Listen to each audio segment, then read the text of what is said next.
hello, hey, howdy. How we doing, everyone? It has been quite a while since we have done one of these things. How we doing? It is time for another anticipated Can I Recreate in the NR2003 world.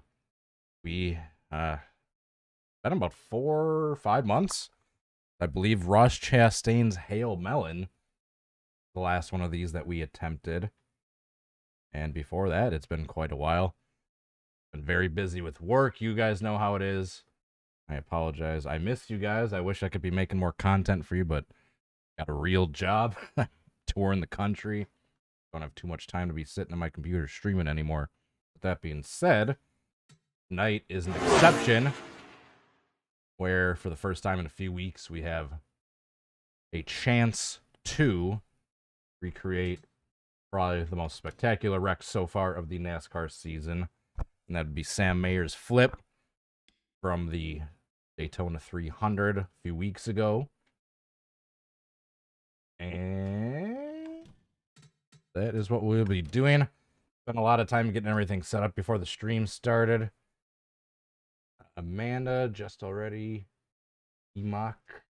I have no idea how to pronounce that. J-Dog.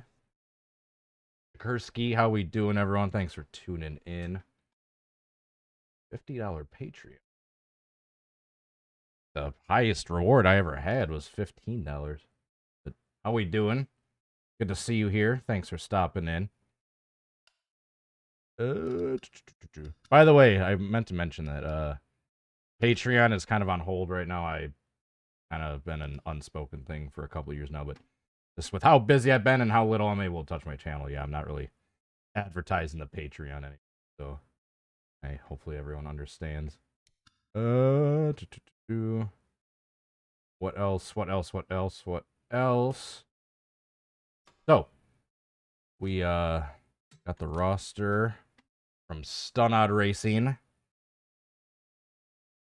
Should I, of course, meant to post the links. I will afterwards.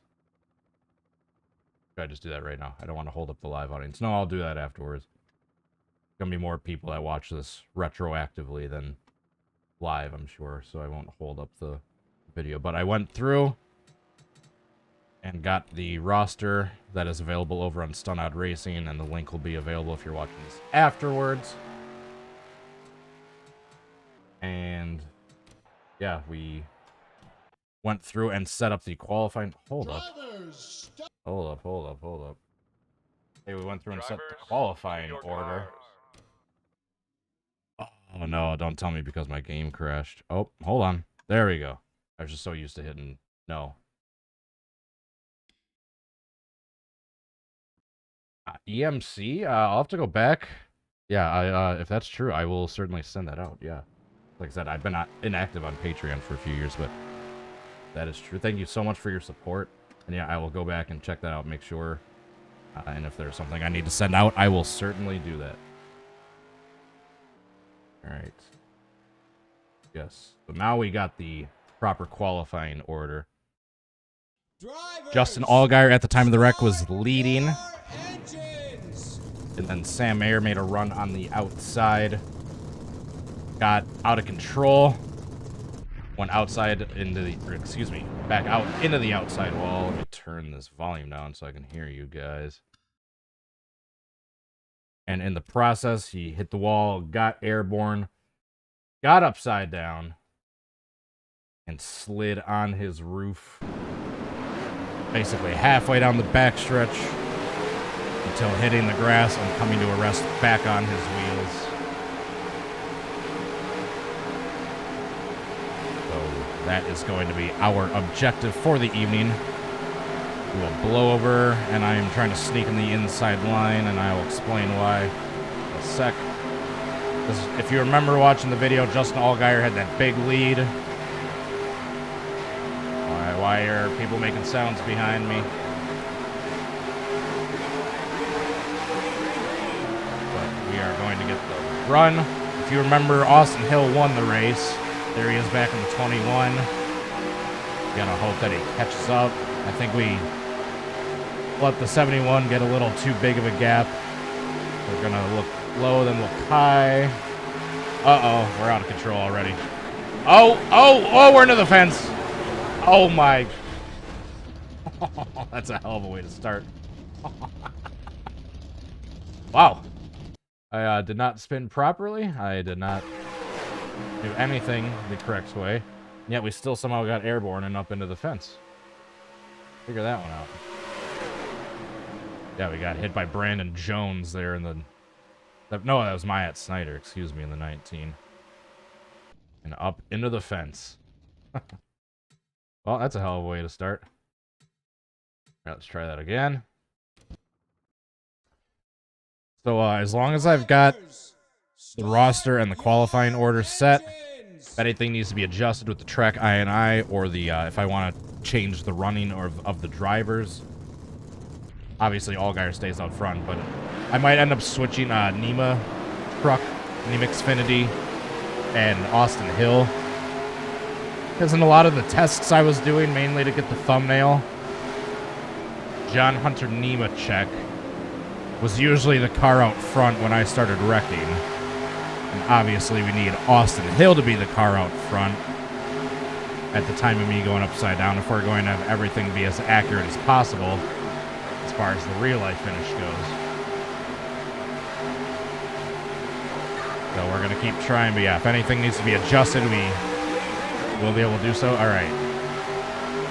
Let's kind of stay near Allgaier and then let him get the jump and get down to the inside line. Cars behind me are still taking a little bit to catch up. There they go. All right, let's get the run. Oh, we're still getting loose. Oh, holy cow, yep. We're right on the edge of control with the track temp and the grip levels. But you can see that's a good thing because I have that on purpose, so it's easy to get upside down. As you can see by that last attempt. Oop. Unlock. There we go. So it's easy to get airborne, but one downside is it's very hard to control the car. Drivers, start your engines! Now would be a good time to insert ads. Thanks for the suggestion, YouTube. I will hit close there. Thank you very much. Shout out YouTube. Put some ads in now! No, thank you. I'll just keep that at the default settings. Thought of using the physics editor that exists for NR. I've heard of it. I do not know much about it, and I'm probably too stupid. If I tried touching it, I would guaranteed make the physics broken and way worse. Guaranteed. But I will certainly look into it.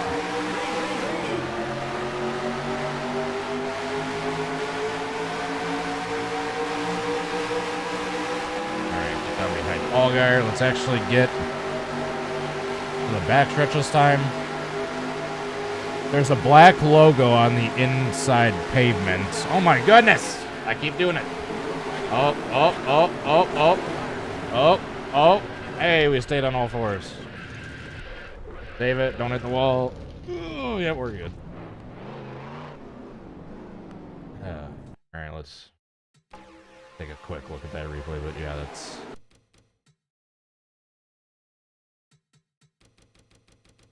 By the way, I was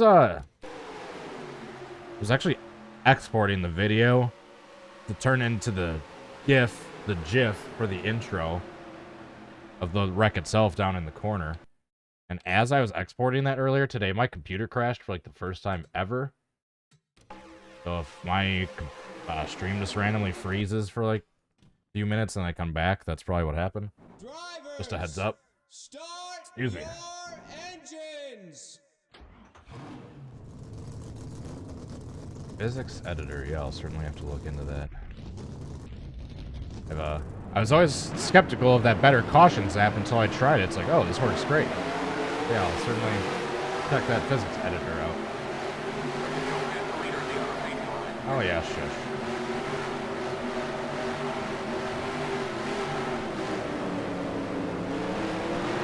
I don't know if I'd call that a save. I got hit a few times. But as far as not going upside down is concerned, yeah, I technically saved it. Alright, let's give all Geyers a little bump so we can have the gap. So I never really explained it, but I'm sure you were able to pick up. We're basically cutting in, like, as they're coming into turns 1 and 2.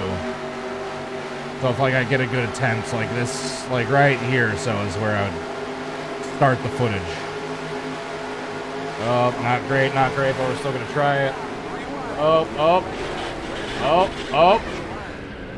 We almost got into the fence, Myatt Snyder style. There's a big pile up. Very realistic, but, no flip. Oh, they're still wrecking into 3. They're still wrecking. Yeah, oh, man, it was looking to be decent. I need to get more alongside of Justin Allgaier there.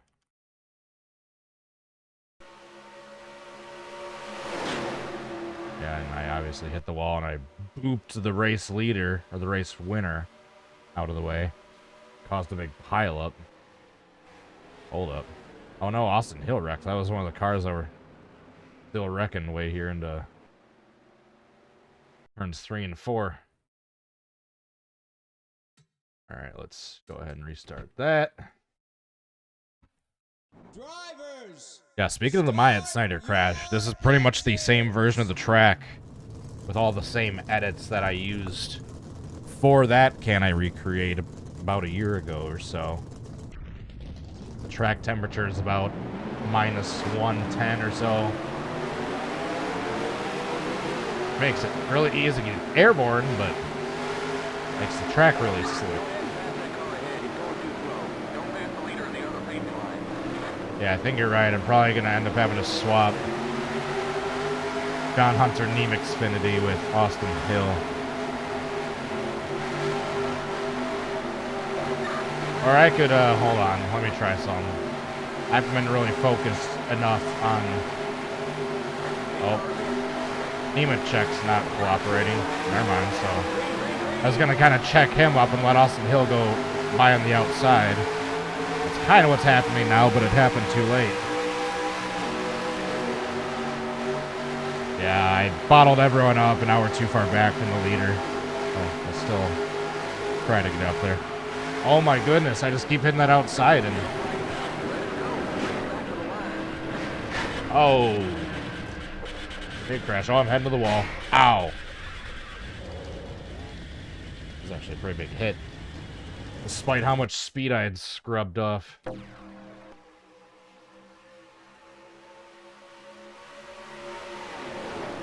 have no idea how you can do these reenactments without going nuts.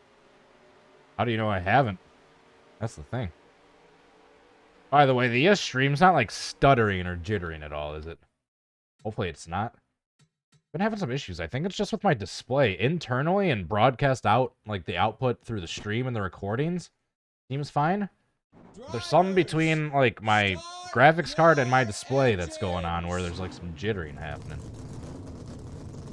I don't like it.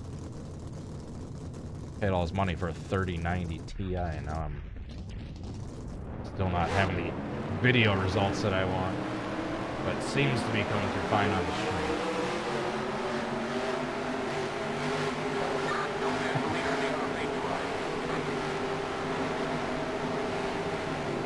Alright, all Geier, get going. Oops. We're just not going to talk about the debris I just lost. Reload the game and ugh. It didn't like delete your player profile, did it?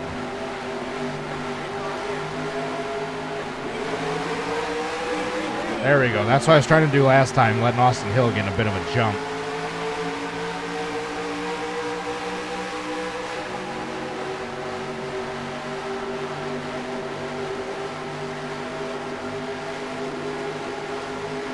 Don't spin, don't spin. Alright, I'll take being in the second row over not spinning. Oh, oh, oh, oh. Oh, oh, oh, nope. Whoa. Oh, Parker Retzlaff almost up and over. It's the grippy jitters. The little bouncing effect you get when you turn the grip up in the track. I haven't turned it up much, as you can tell with my constant spinning, but just enough to compensate. I thought evenly for me turning the temperature down, but apparently not enough. I think the helicopter view was like close to the live one the live shot they were on. Yeah, I think it was the blimp that they were on live when the wreck started happening. Drivers, start your engines. These wrecks have been pretty realistic so far.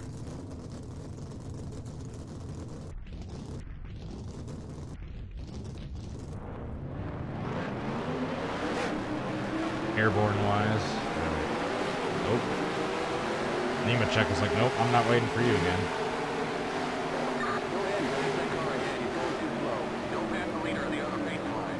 I don't know if I've heard that audio clip much. Go ahead and pass that car, he's going too slow. I also meant to change my name to Sam Mayer in the player profile before I exported the qualifying results and set the lineup order, but I forgot. That's just a space out on my part. Alright, let's get going, Austin Hill. I think everyone checked up too much. Alright, well, let's... I know the pack's all spaced out and weird right now, but let's... So I need to do that, and then... Oh, kind of. Oh. That's the hardest part, is staying and landing on the roof. Oh, there goes the engine. At it for a second, and it's like, nope, I'm done.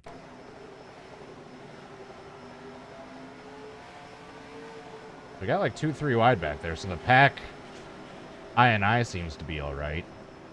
As far as getting up to speed and basically pretending that we're in the middle of a green flag run by lap 2 of the restart. But, yeah, I just keep... Drivers, I keep messing up the gap that we have between us and Allgaier. Anybody saw the Daytona race? I did. I was actually kind of... When this wreck happened, I may or may not have been kind of falling asleep towards the end of the race, and then jumped right up when this wreck happened, when the commentators and the shrimps that I was watching this race with in the Discord started yelling.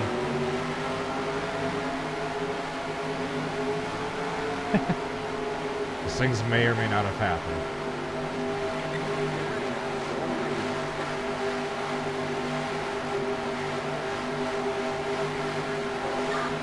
Let's see if I can get tucked in behind Allgaier despite not getting behind him on the pace lap. Nope. Nemechek might ruin it. Get out of here, Nemechek. Actually, just stay there. That's fine, too. God, it's so loose up here.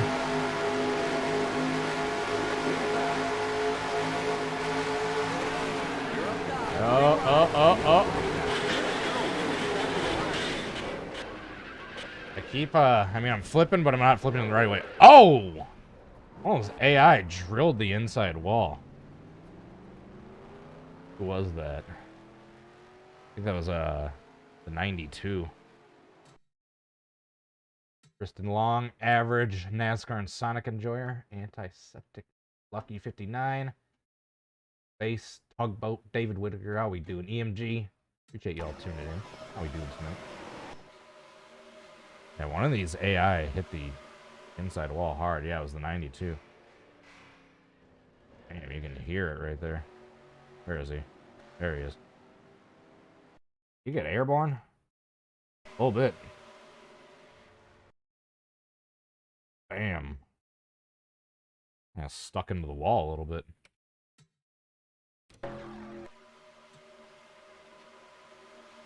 What's my favorite recreation? far as ones trying to do or ones I've successfully done. Drivers, start your As far as the live streams go, I'd say probably like the Austin Dillon catch fence crash. Those are always pretty fun. They always produce spectacular results. Always lots of viewers in those that seem to enjoy it as well. As far as completed reenactments, that Rusty Wallace, the 93 Talladega flip, that one's got to be goated. I don't think I'll ever top that one. The only one I'm annoyed with that one is that the AI are just like a little too much robotically in the double file formation since that was the first lap after a start. But the flip was like spin for spin, tumble for tumble. You literally could not have gotten it closer.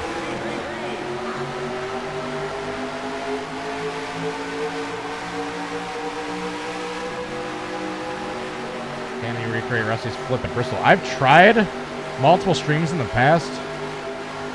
I don't know how I feel about doing that anymore now that I've had that revelation that he almost died in that wreck. I never knew that until recently-ish. Oh, jeez. Oh, we're tumbling. We're back on all fours. We got T-boned so hard we started flipping. Yeah, that Rusty Bristol practice wreck back in like 88, I think, where he tumbling a bunch coming on the front stretch. Apparently, Dr. Jerry Punch had to...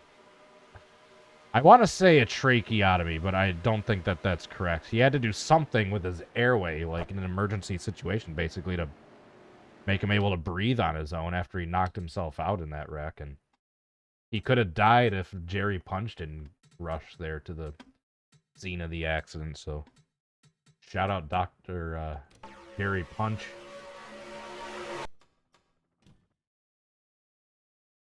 Looks near flip at 2016. I don't think I've ever tried that one, actually. The two other flips in that race kind of overshadowed the near flip later on. Shout out Chris Busher and Matt Kenseth. Matt Kenseth! One of which I've done a reenactment on. Fun fact, that Matt Kenseth reenactment is kind of what brought my YouTube channel to life in kind of a second stint, if you will. I technically signed up for this channel in like 2008. Uploaded maybe like a half a dozen just random crash comps, including that one that has like 25 million views now for whatever fucking reason. I have no idea why the hell that one in particular has so many views, but I can't explain it. But then sometime around 2016, I discovered that, holy crap, my channel, mainly as the result of that one video having all those views, I have like 6,000 or 7,000 subs. Like, oh, I enjoy doing the NASCAR stuff. I want to like be a content creator, especially the gaming variety. Maybe I'll pick up this YouTube thing. Oh, what a big wreck. Holy cow.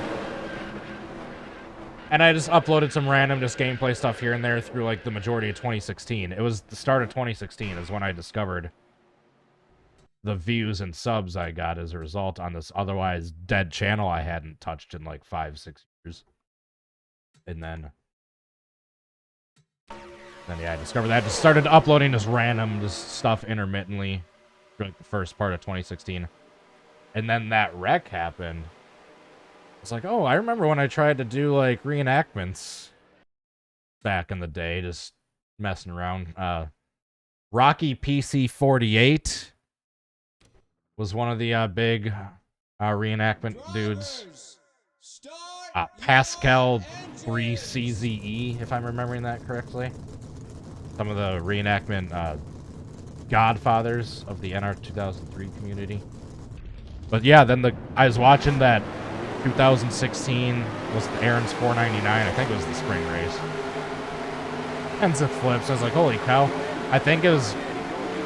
I mean, I wasn't really doing too much stuff like streaming, like I have been with recently. But I think I had my computer set up to run NR at that point, just like on the keyboard or a controller.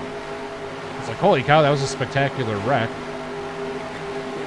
Then, like, that night, or, like, literally, I think before the race was even done, I had started just Alright, I got the 2016 car set. I'm at Talladega. Let's just try to flip over as Kenseth into the fence, or into the inside wall.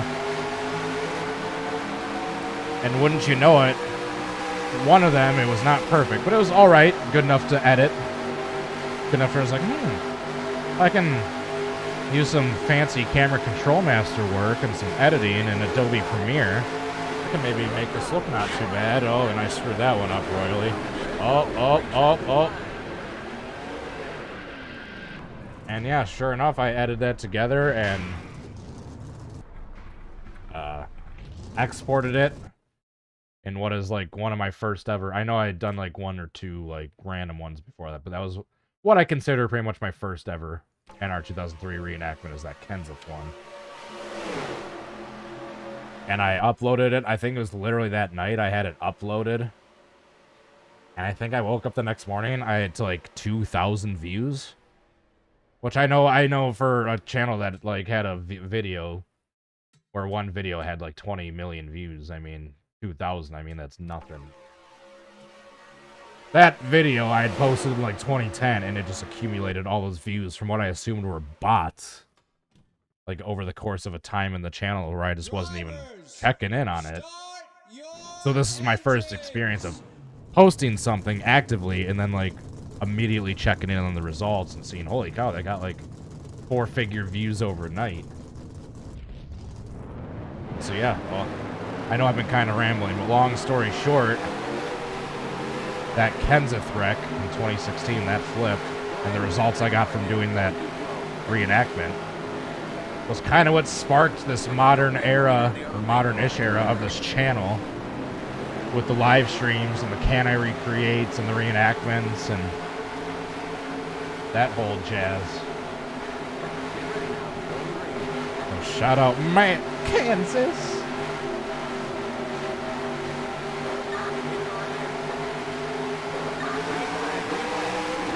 And right around that same time, or I should say about a year or so afterwards, is when the Cars 3 movie came out. And even before that came out, I had just done some random Pixar Cars related stuff. And once that movie came out, just anything Pixar Cars related just blew up as far as views. Oh, into the fence. Oh! And we're hitting the wall hard. Oh, yep, that's a hard one.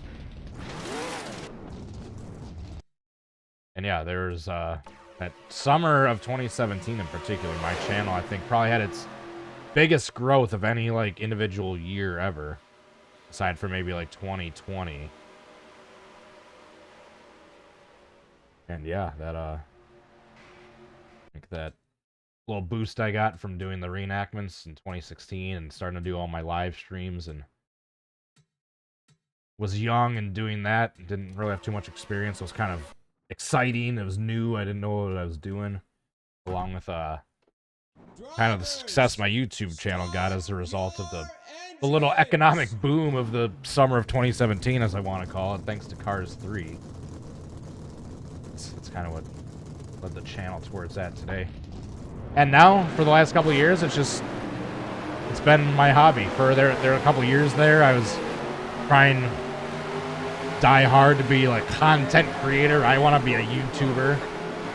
And then I kind of realized it's like, no, I'm probably just not going to be, I'm not going to be a PewDiePie or a Markiplier. I'm never going to be one of those guys. And that's fine. It's perfectly fine. But I like doing it as a hobby. When I'm back on the road for my Flow Sports gigs, my Flow Racing stuff, I'm not busy being a cameraman filming real life race cars on the road. I'm coming here just kicking back, just having some fun, trying to recreate some cool crashes for you guys on a simulator that I've loved ever since I got it when I was a kid. Around 2005. No, it was the December of 2006, I believe, I got this game initially. Are you going to simulate Phoenix? Maybe. Oh. Hold up. I know the AI, as far as who the leader was not in the proper order, but that's the first... Oh, I think the camera just shut off, did it? That's the first one we've gotten as far as car in turn staying one. sliding on our roof for at least a little bit.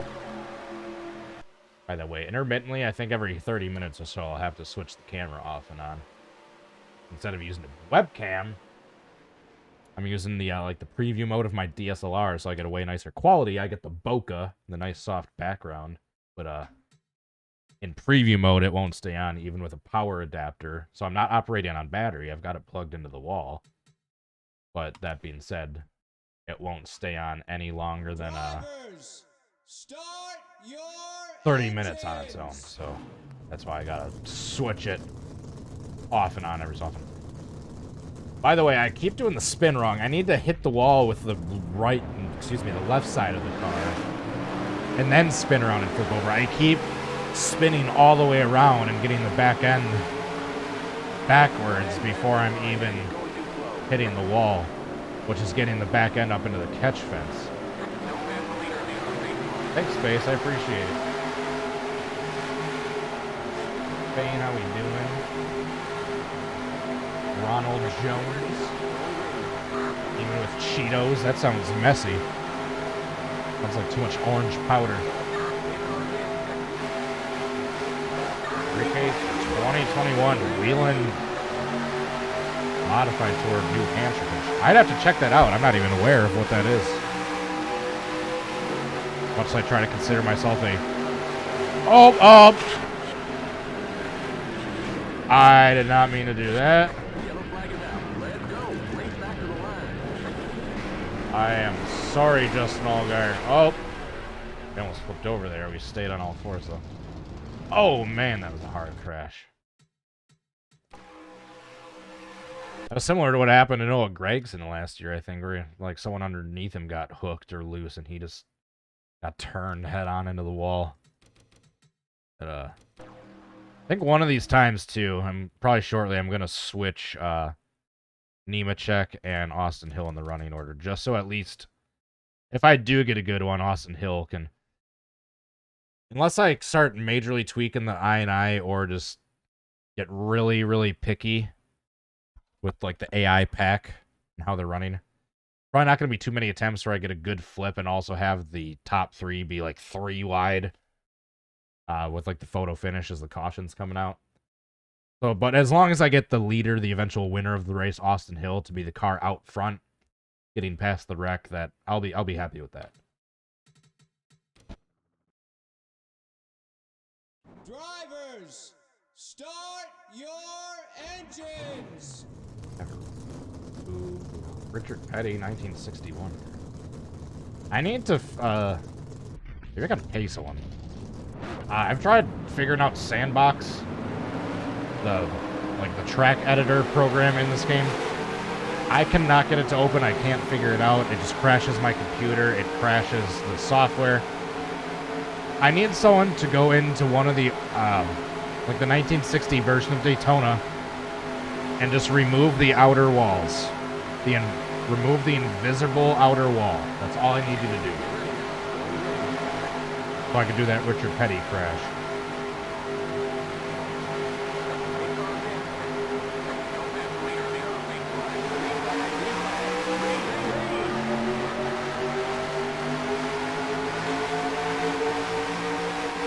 Down the line.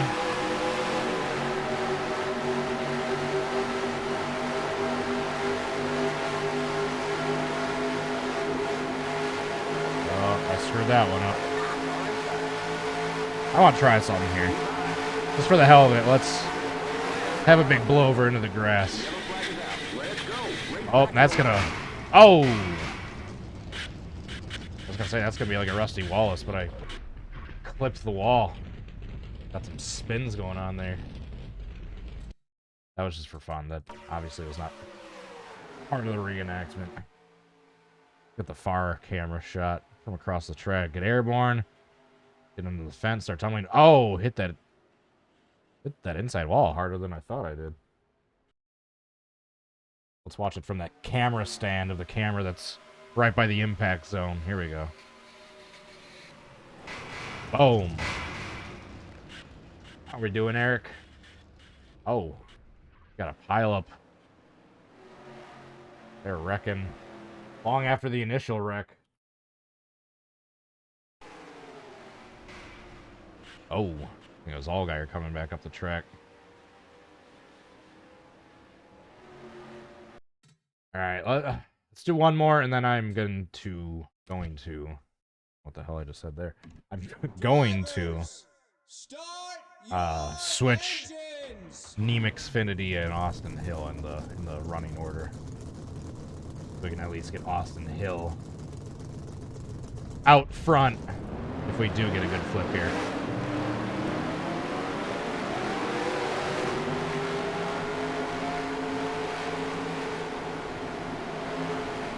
Alright, I'm crossing my fingers. Oh, whoops. Or I was looking at chat. Oh! Name a truck with problems. He's going to the pits. World Mapper, how we doing? PRF. Thanks for stopping in, everyone. Alright, Nema truck's gone. I literally say Nema truck now instinctively. I've said it too many times. I just think that's his real name now. It's like Rusty Wallace and Rusty Walrus. Had that effect on me.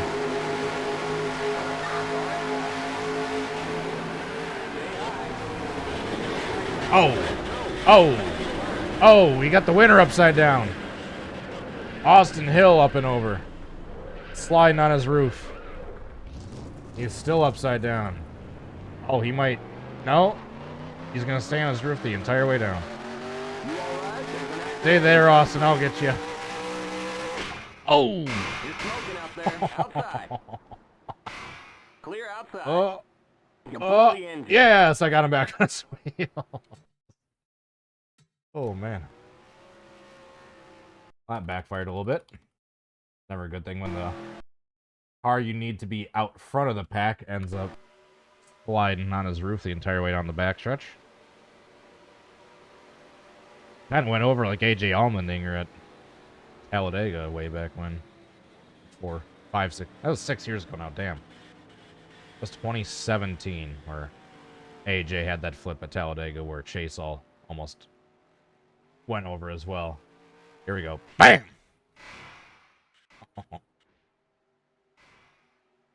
See, I was just trying to help him. Alright, what we need to do... We need to go back to happy hour. Abandon the race. I'm going to load up the save game editor. I know you can't see it now. I'll bring up the window in a second. I just got to switch up the window on OBS. Hold on. My folder that has all my NR2003 utilities is loading. How we doing tonight, everyone? Appreciate you tuning in. I've been busy. I miss you guys. Life is taking over. Adulting happens. You gotta go visit 12 states and 40 different racetracks, and bring home the bacon. Enter 2003 save game editor. Here we go. All right, I'm gonna drag this down, and then I'll switch the OBS window over so you guys can see what I'm doing. Play capture. There we go. All right. So if and when you find the software, here we got it right here. Double click it, open, and the directory. You find your NR2003. I've got multiple installs, as you can see here, based on the different mods and tracks I've got in the various installs. Now you go to your player. The player you have the save game in, or the qualifying result saved. You have to run qualifying first and then save the qualifying results. That's the only way you can do this and have these files show up. And we go to Daytona BBMC night. Here we go.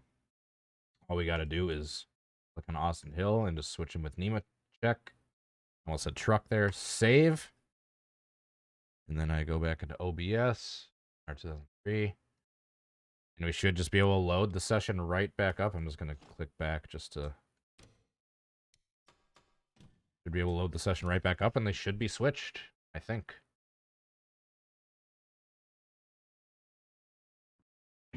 All right. Sorry, I know, boring, technical mumbo jumbo out of the way. Yep, sweet, they're switched. Start your engines. Thank you, Gaming with Cheetos, appreciate it. Annual Blinken, how we doing?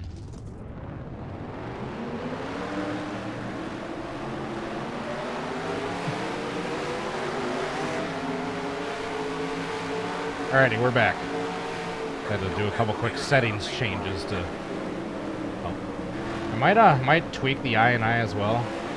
Let's turn the track temp down just a hair.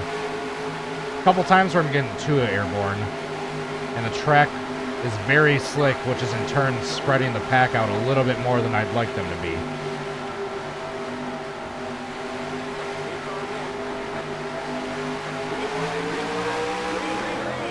Alright, here we go.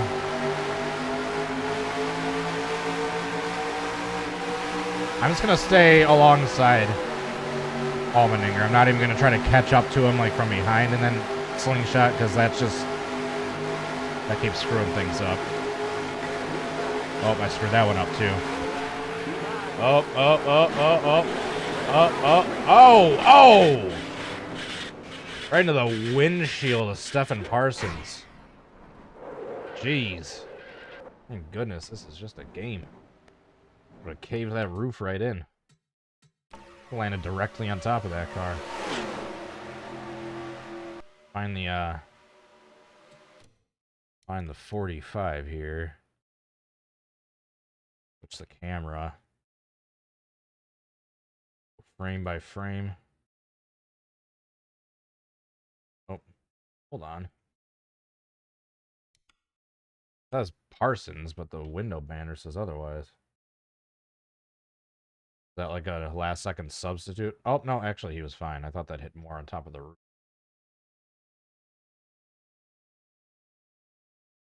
Or was it someone else I was seeing?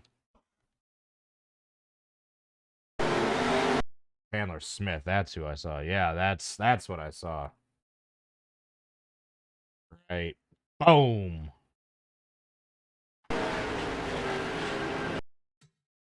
Did I call Allgaier Allmendinger? Uh-oh. I would be embarrassed, but those brain farts are pretty common on this channel, actually, so... what can you do? These things happen.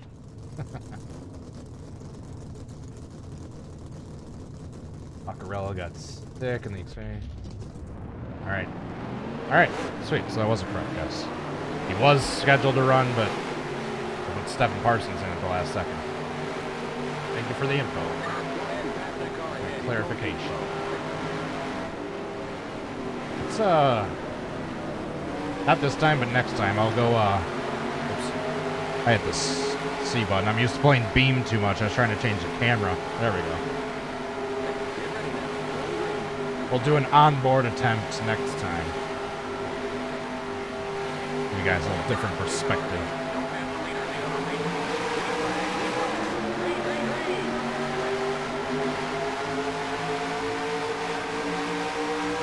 I botched that start. Austin Hill's way far back, as is everyone else. Kind of checked everyone up behind me.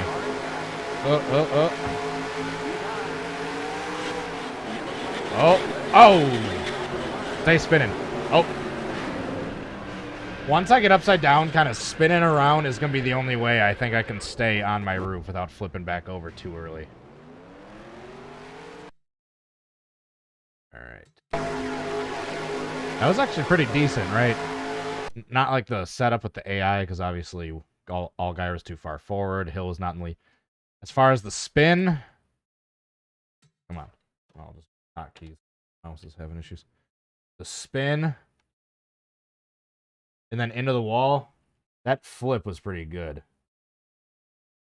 Like right there, that's basically how he flipped. There was earlier attempts where I was doing pretty frequently where I was spinning around too quickly and the back end was rising up before I was even hitting the wall. Alright, restart. Yeah, obviously, it's going to be pretty hard to stay on my roof. As you can tell, it keeps wanting to flip me over. But if I get, like, clipped in the back end by someone or the front end and it just spins me around kind of medium speed like a top, hopefully that'll, like, kind of give me that centripetal momentum. And will hopefully cause me to not... Oops. Ah! No. Oh, can we salvage it? Get back up there, get back up there. Hopefully if I can get hit and spawn, that'll cause me to not flip over prematurely. Here we go.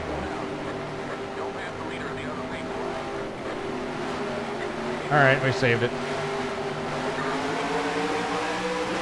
Might have a couple dings on my bumpers, but hey, what are you gonna do? Oh, Austin Hill's trying to pass too early now this time.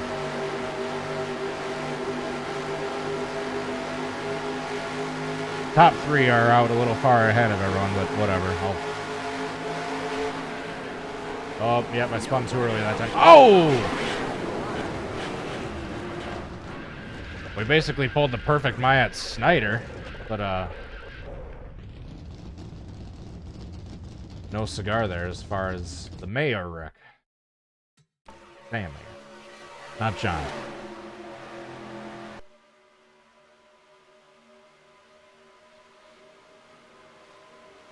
It was like a perfect Mayat Snyder, pretty much. Literally, I could just switch. Did Mayat drive a Chevy last year? Should I just switch the paint schemes around?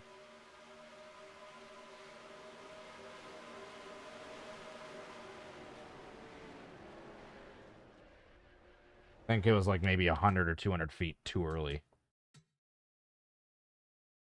You know what? Just for the hell of it. Mayat Snyder on Reenactment. I can spell. There we go. Just in case I can switch some TGAs around and make some magic happen, we're gonna save that one. Drivers, start your engines. I think that might have happened a little too early. Or a little, yeah, a little too early. Do I like the 2008 Daytona 500? That's the one Ryan Newman won, right? I can't really remember that one too much. But, sure. Actually, no, boo. First Daytona 500 carved tomorrow. Boo, boo, gross.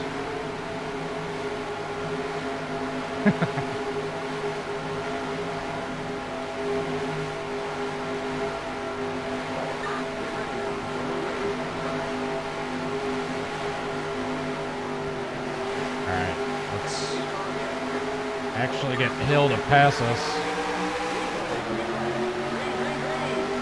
I need to slow down not AJ.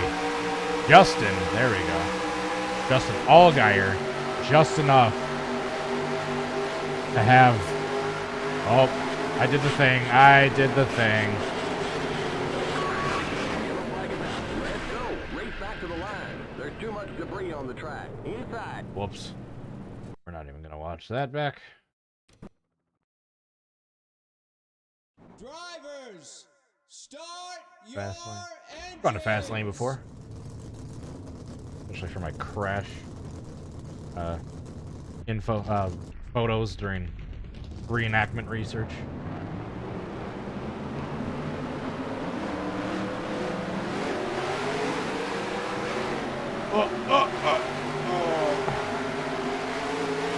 We're good. We're good.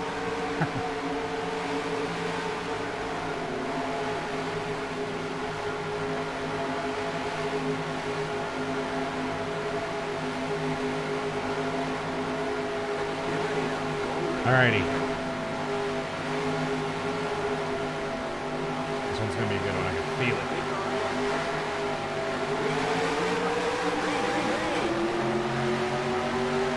So that was probably pretty good for the start.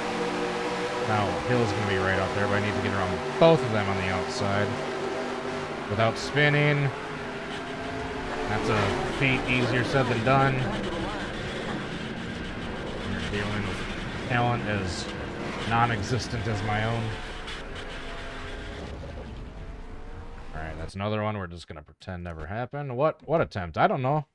What attempt you talking about? Drivers, start your engines. I realized I never grabbed a bottle of water before starting the stream. I might have to go grab a water here in a sec. Can your computer handle 40 NASCAR stock cars on Beam? Probably not. My computer can barely handle like 3 monster trucks on Beam.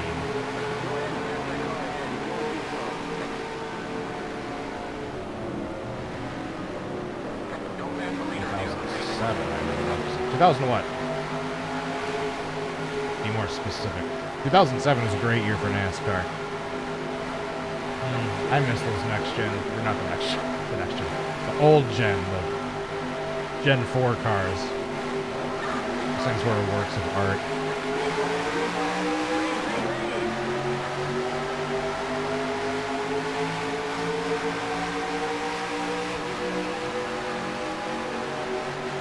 Hopefully, Austin Hill can get a good run. Being in the draft with Allgaier. And get around into the inside here. When I crash. Oh, I messed it up. Up. Up. Up. Up. Up. Up. I'd say that was as close to flipping without flipping as you can get to flipping. Flip.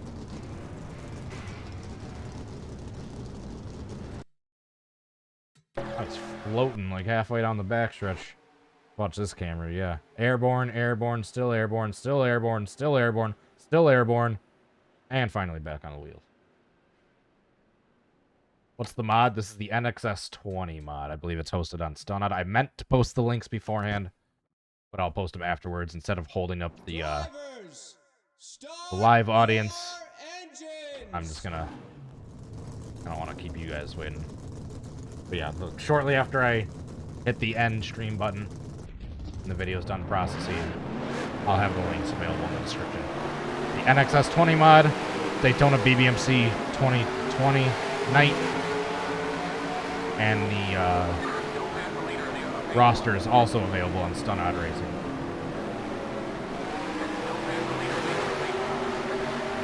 What's your opinion on Austin Hill? Rusty Walrus. I wasn't really thinking about it until he said something, but Rusty's got me convinced that Austin Hill is going to be one of the next big talents in NASCAR in the cup level.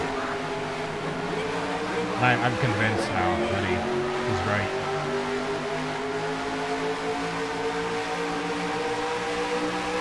Austin Hill, I believe, is one of the next up-and-coming drivers in the NASCAR level.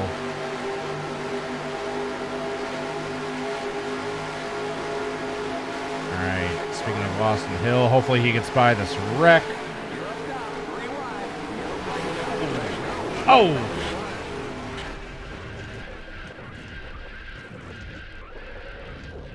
Well, there's another good Austin Hill one. Or not Austin Hill, I had Snyder, Jesus. Can't talk.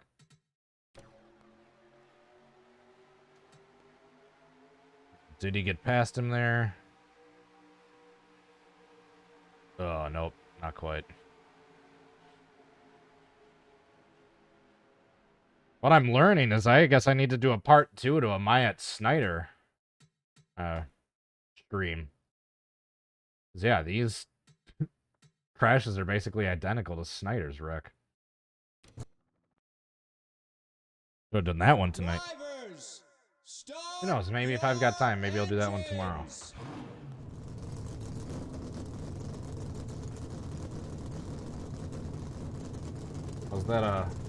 How's that Blake race going?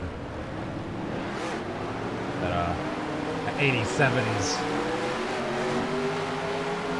at Auto Club race. My boy Rusty and Michael Cozy Jr. are doing.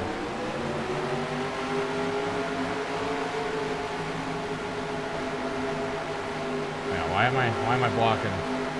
Why am I blocking? We need him to get past the 7 eventually.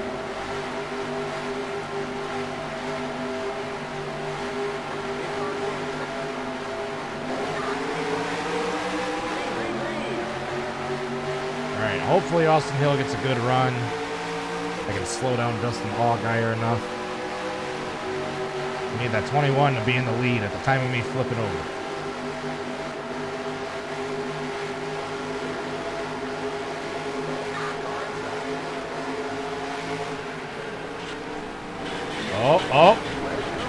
Oh. Man. 31 just got hit hard there. Oh, as did I. Thank you, Parker Kligerman. As if I wasn't damaged enough already.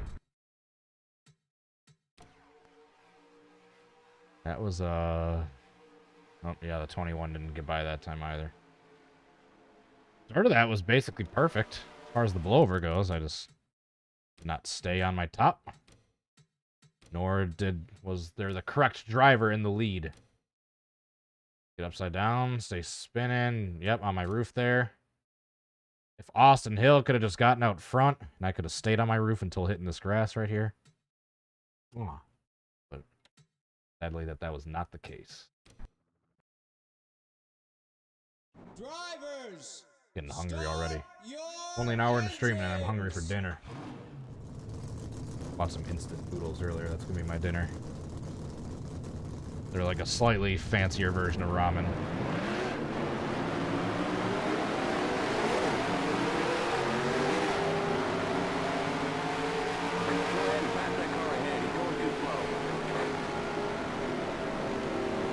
Got a duck emoji in the chat. Oh god, now my creators are really stuttering. Hopefully it's not on the stream. We're doing Nestor.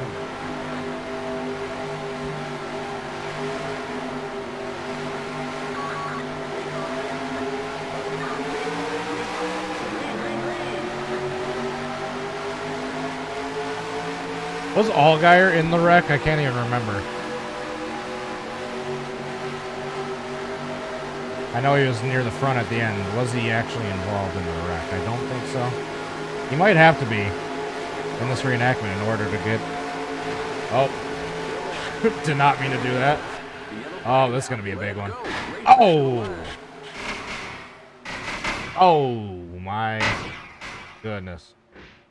Well, there's the biggest crash of the stream so far. Now we're in. Got the biggest one. Yeah, I screwed that part up.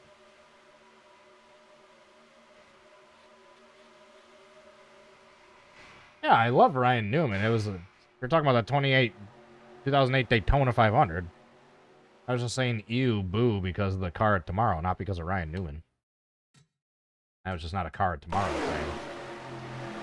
That's the only reason I was saying boo. That's because that was the first 2008 was the first Daytona 500 using the car at tomorrow.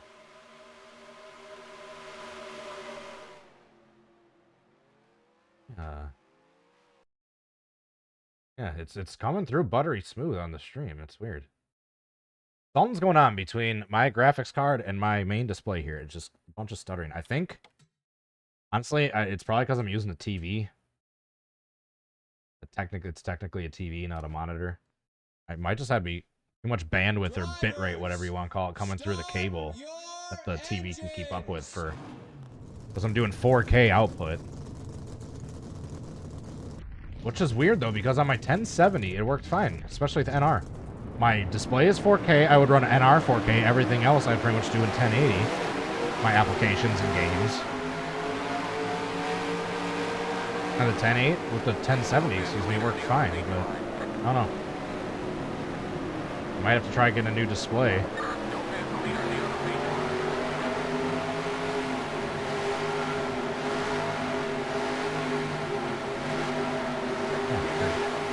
Nice knowing that the stream is nice and buttery smooth on the output end. And some weird stutters on my display.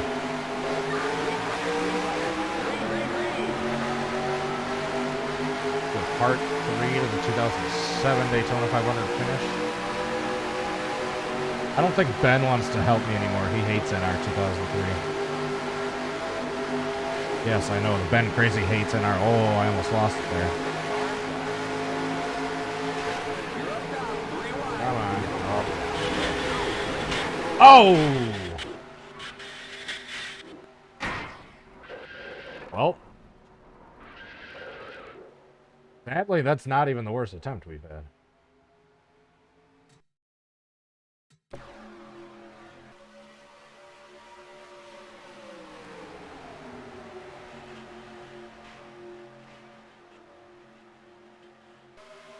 I'll have to read that. Rock, Zane Smith, 1 Daytona. Ah, oh yeah, that's right. Austin Hill won last year too. Forgot about that.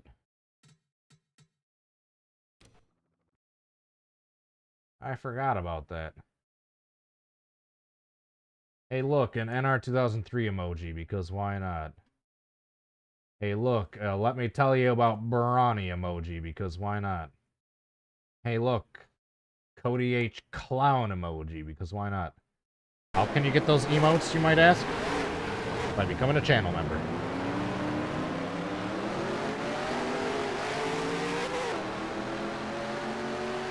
By the way, that's not just a random Brawny thing I took. If you look closely, I literally took the time to Photoshop the bottom of Kyle Petty's face onto that. Oh, face cam's on. Thank you for telling me. I switched it back on. I got it. Thanks, guys. Camera stopped cameraing. Yeah, these things happen. I explained earlier why that happens. I'm using a DSLR, not a webcam. Got a power adapter to keep it on, but even in the output mode. Oh, hold on. This is not a drill. We got Austin Hill going to the lead. Oh no, I screwed it up. Darn it.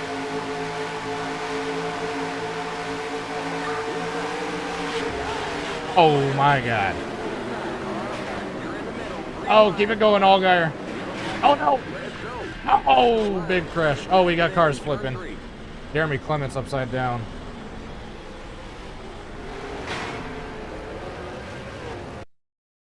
And yeah, even in the output display mode, it won't stay on for more than 30 minutes even with a power adapter.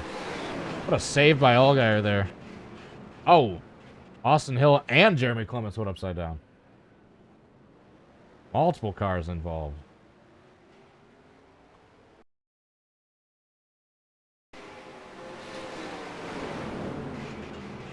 Jeez.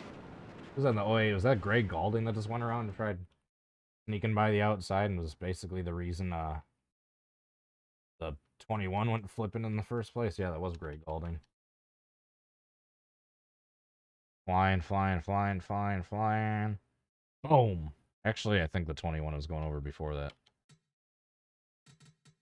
In the 08's defense. Drivers, start your engines! I need to go,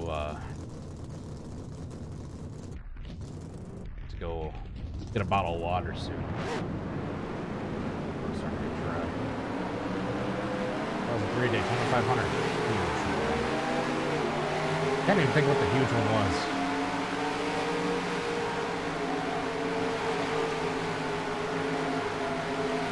When was the huge one? Are we just counting the crash at the end being the huge one?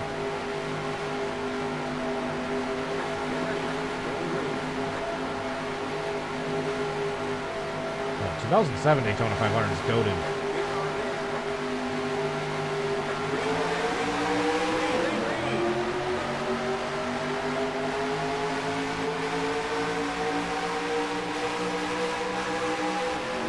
Come up high so Austin Hill can get underneath you. All right. Yep.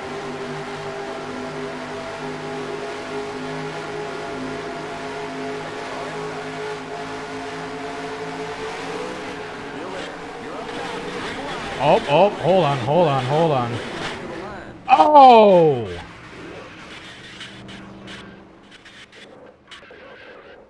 We might have just killed someone. Who's in the 10? Justin Haley. You all right? We got a wreck in turn 3. You got launched. If the 21 was in the lead at the time of crash, I'm gonna be really upset. Oh, hold on. Let's say, did the game crash? No, we're still on the roof view.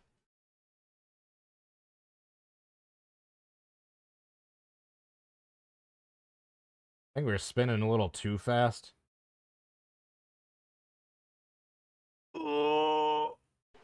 Oh, no. Yeah, he was still in back by the time the wreck was like long into process of happening. Yeah, I was spinning a little too fast, admittedly. And man, the 10. Oh, he is lucky he didn't go flipping more. Justin Haley. Whoop! Takes a ride from my underside like a ramp. Damn. I have to turn the panic decel down just a little bit. Drivers, I think I honestly had that on from the last one, the Maya Snyder stream. Because I wanted some cars to pile in.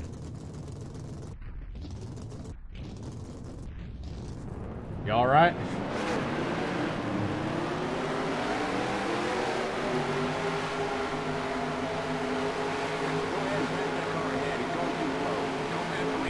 I meant to, by the way. Did I ever? Oh my god, I didn't.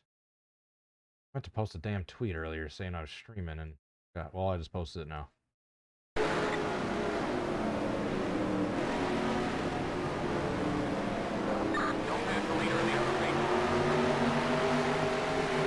he spun slower and flipped back on the grass. And yeah, it didn't launch Justin Haley either. Sent him barrel rolling.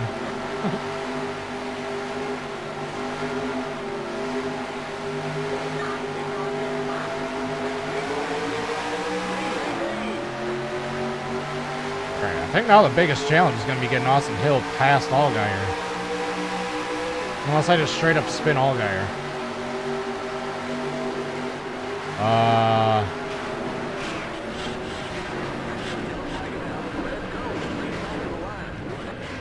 We are not going to mention what just happened.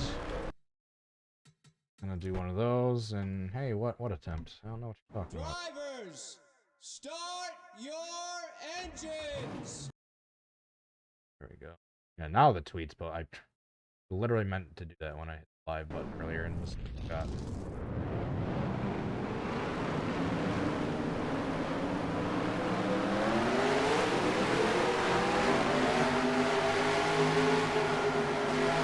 Yeah, I know I ran out of talent. These things happen. Although I can't really run out of what doesn't really exist to begin with, to be fair.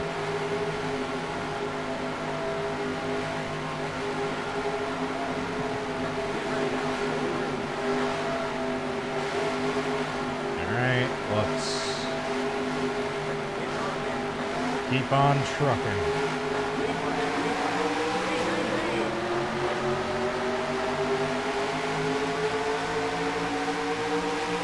Always a sly David Hoots reference to get Trop to come out of the woodwork. Oh, we didn't Trop. I know I saw you earlier when you were telling me about my face cam. I think I said hi before. Oh, shoot. I did get Justin Allgaier slowed down enough to where Austin Hill passed him. That's the one positive we can take from that otherwise failed attempt. If you look at Austin Hill, go to the helicopter view. Right there, if we called the caution, boom, that would have been Austin Hill in the lead. Alright, so it can be done. I can body Allgaier hard enough and then go spinning to the outside to be able to have Austin Hill pass.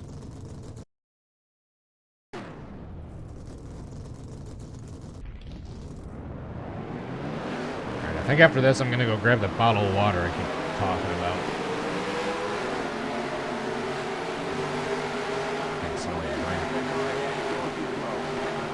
Hey, Harley Payne, how we doing? H. Payne.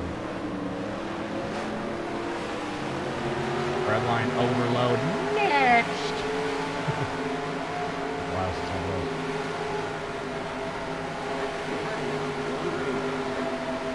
Are you in need of an excessively long email? Hit up shrimphours@gmail.com for that.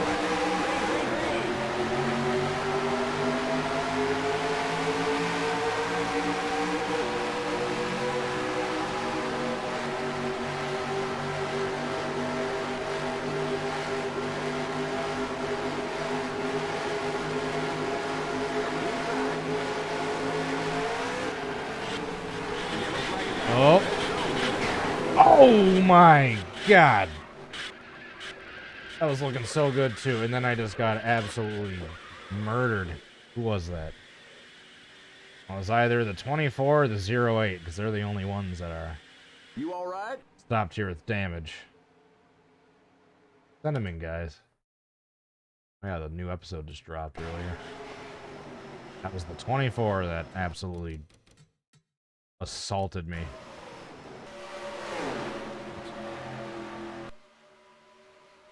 Oh. Austin Hill didn't get in front of Allgaier.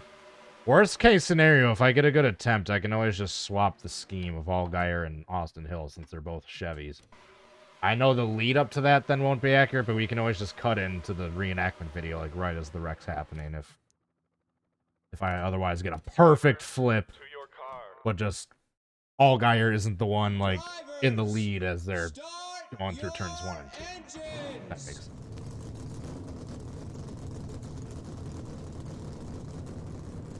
I said I was gonna go get that bottle of water. I actually just remembered, so I'm gonna stick to my word. I will be right back. I'm not gonna do a wait screen or anything. I'm literally gonna be like a minute. All right.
Just realized my fly's been undone since the start of the stream. When I used the bathroom right beforehand. That's fun. Good thing that wasn't in the camera shot.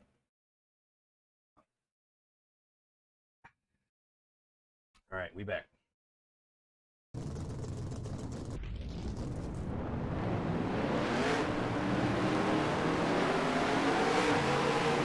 that I think about it, when I got out the prize, inadvertently got a good flash of the open fly right in the screen. So, you're welcome for that. Don't have the leader of the other big line.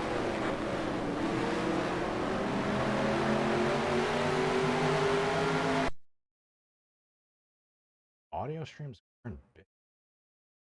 YouTube, go home, you're drunk.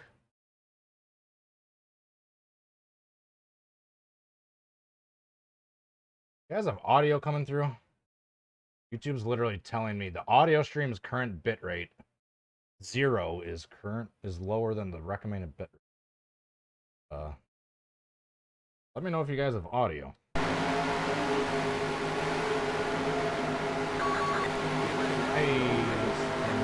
NR2003 guy, what's up?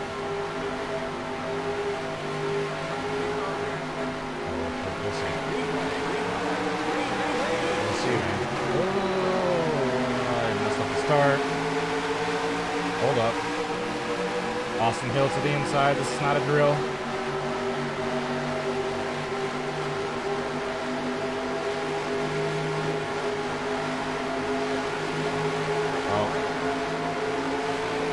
Setup wasn't what it needed to be, but hold on. Oh. Damn. 15 seconds. Micro. I'm just gonna check settings, audio.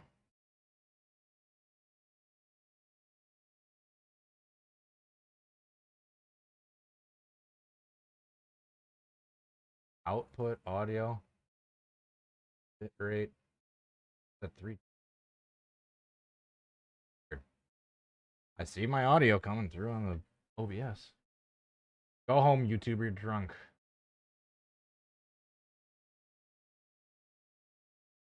Mic is a little wonky. Uh-oh. Hopefully that's better. You all right? I'll pause it just to hear that. Oh, I had a good attempt going there until I flipped over too early. Your engines.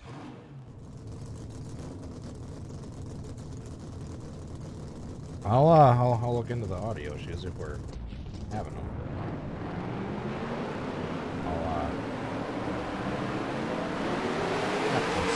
That's new. Normally hasn't happened before.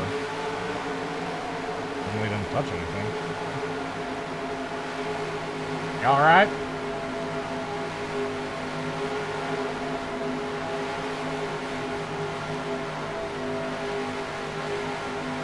The cutout when I leaned away, that might honestly just have been the noise gate. Maybe I was just talking so quiet when I leaned away, just kind of cut out and just picked it up as background noise instead of me actually talking. Because I do have a noise gate turned on through OBS.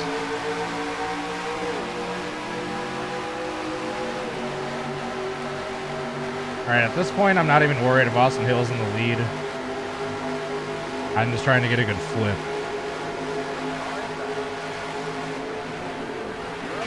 Oh, no. Oh! Big hit. See you later, Kristen. Thanks for stopping in. Have a good night. Look a big hit in that one. Yeah, I didn't get all the way around. Got drilled by the 38. Look out my left front. What's up, Watermelon? How we doing? Drivers, Start your engines.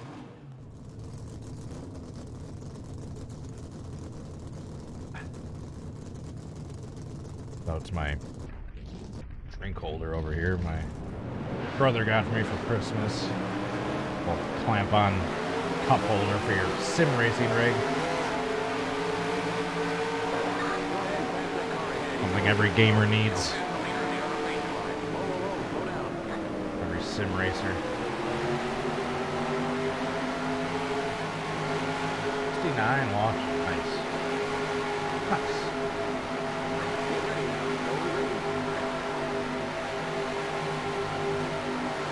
Yeah, race back to the line as my car's destroyed. Yeah, how does that make sense?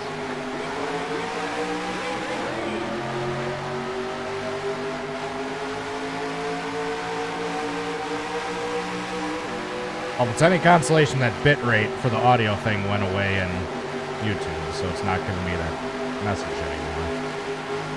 Well, that's good. All right.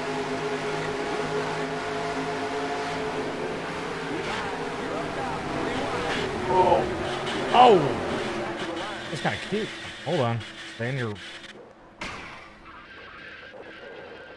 know what? Sadly, that was the closest one I've had so far, but I'm not counting that. I'm not counting that. David Hoots beat you to the reference trap. One doesn't count. Hold on. Hold on. Hold on. Actually, yeah, we're not counting that. As far as like where he was on the track, that was perfect. Like, I basically, it wasn't the grass that made me flip over, but I flipped back over like right as I was hitting the grass.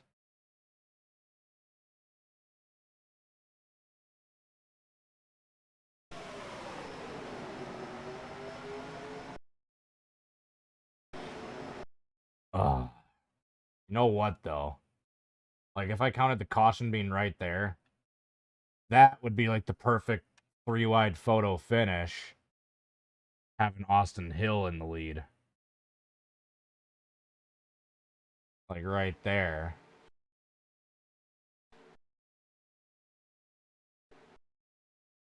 I might just save that. Just...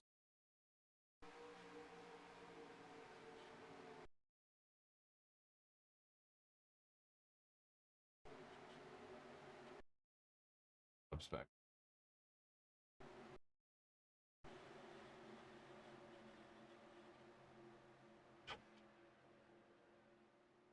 That's what I need for the finish. Like right there.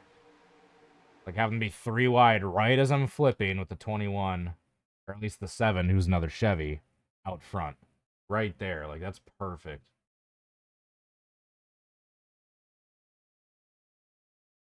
Five flips last year. What were the 5 flips last year? The Myatt Snyder, Harrison Burton, Chris Buescher at the 600.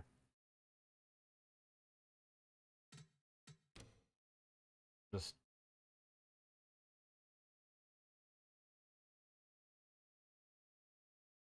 flip attempt.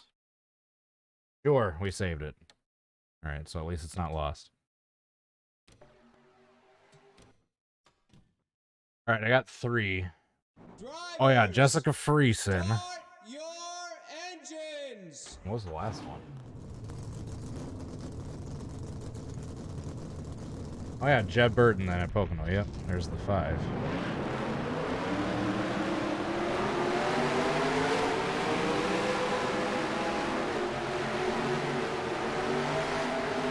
I still need to try to recreate.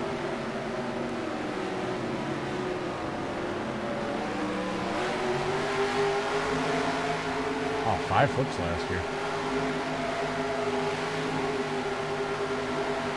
A lot. There used to be like a lot in the early 2000s. I was watching a video, like every flip of the 2000s. There was like a lot in those first few years.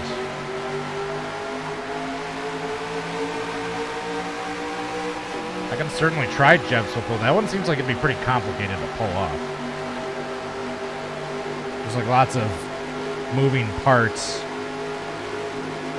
that have to go into making that one. Oh! I think I just sent someone launched. I just launched someone.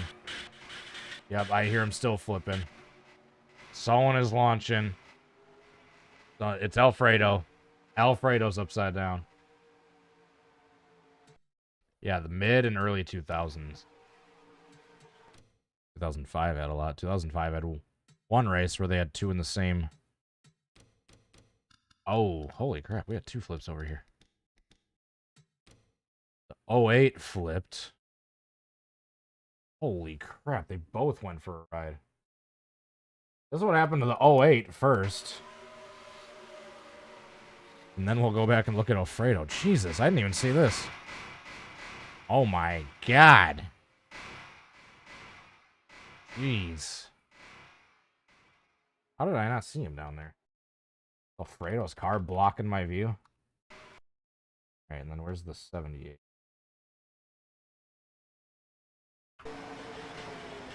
And he gets it and starts pirouetting, and then finally gets up and over into the grass. There we go.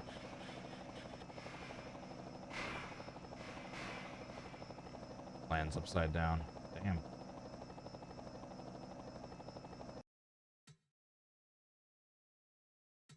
Trucks Daytona and the Fall Cup. I don't know why, but I always think that truck race for both the 14 truck, we won't mention the driver's name, and Chad Chaffin flipped in the same race. I don't know why, but I always want to say that that's 2004, but I know that that's 2005. I don't know why I always think that's 2004.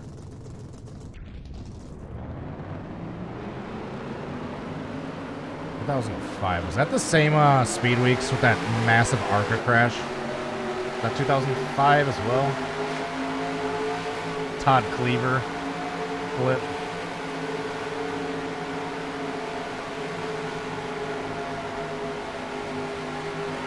Caleb Hoffman's favorite driver.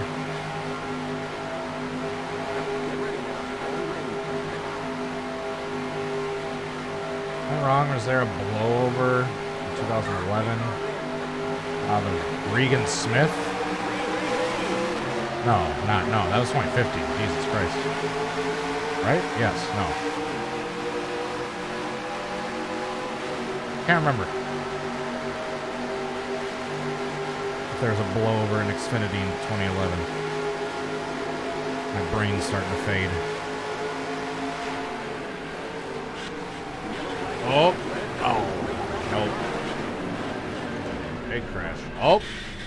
Hey!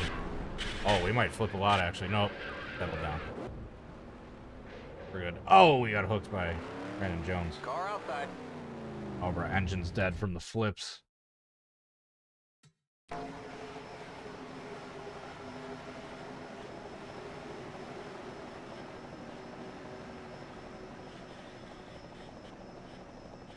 Can't think of any blowovers in Xfinity between Mike Wallace and Myatt Snyder. That's an interesting fun fact. Here, I'm going to just do that preemptively before it cuts out on its own. Huh, no blowovers in Xfinity for like 8 years, you say? Didn't even think of that.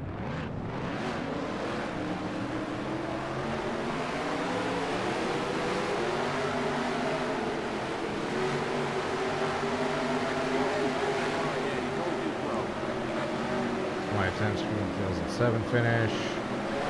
Matt Kenseth put Carl Ward during the wreck and got sent tumbling at a ridiculous speed from the wreck. Matt Kansas.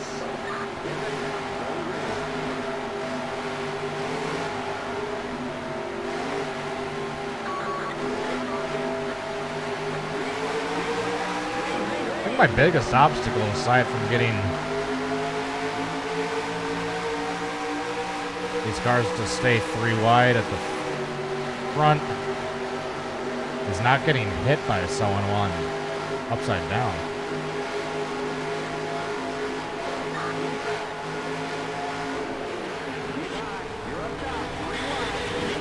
Oh my God.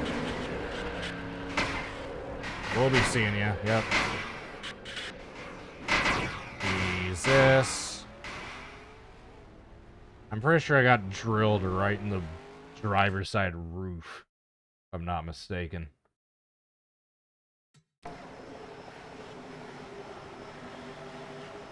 Yeah, Brandon Jones just ended me. Jeez. Holy cow. What a wreck. Take another look at that one. Upside down, start flipping basically the right way, and then boom, just absolutely drilled. Go to the far shot right here so we can see that closing speed. Actually, I think he got me more in the... He got me more in the hood than anything. Just barely. I think he got some of the dashboard. He got rear-ended by Jeremy Clements. Went for a ride.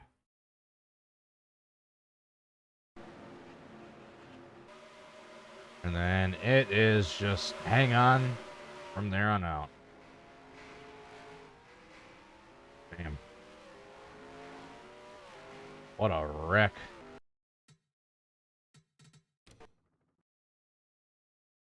Speaking of blowovers, that Larson crash from the 2020 Talladega race, that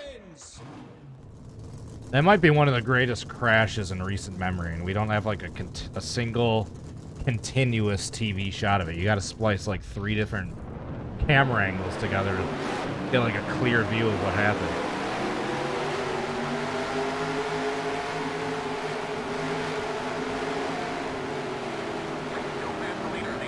Oh yeah, I forgot about that cinder crash where he just kind of tipped over on the banking and the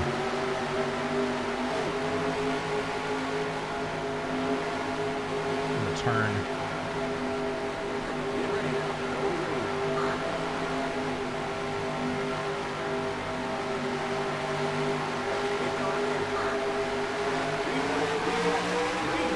Going into the archives as far as airborne crashes, I'm seeing Michael and Annette from 2020. I was there for that race. I remember seeing him slightly airborne. Granted, that was far away. So you're watching from the grandstands. You see someone on the backstretch. Oh. Oh, that's gonna hurt. Oh. Keep your foot in it. Keep your foot in it. Oh, well, our engine's gone, but we're still driving it. Oh, man. What can I do differently to... Well, that time I just screwed up the spin. I just keep having cars hit me. I'd probably turn down the panic decel. If anything. Restart. Drivers, start your engines. Yeah, I've seen the fan videos, Dre, and I've seen like all the alternate angles. I know what the flip looks like. It's just I wish, because there's like the front shot, like the camera in turn 3 looking on the backstretch. Like you can see him in the background get airborne, hit the wall, go upside down. But right when he starts to tumble, he like pans down to the leaders, to, like see who's in the lead, and then the flipping car goes out of frame. And then there's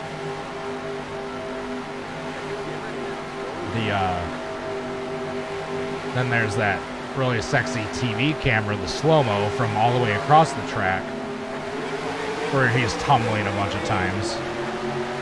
But that they don't even let that play through. Then how you see him finish flipping is either that aerial, that helicopter or blimp view, or yeah, that fan camera. So yeah, you have to splice like 3 different angles together to be able to see what the hell happened. Hold on. Coming.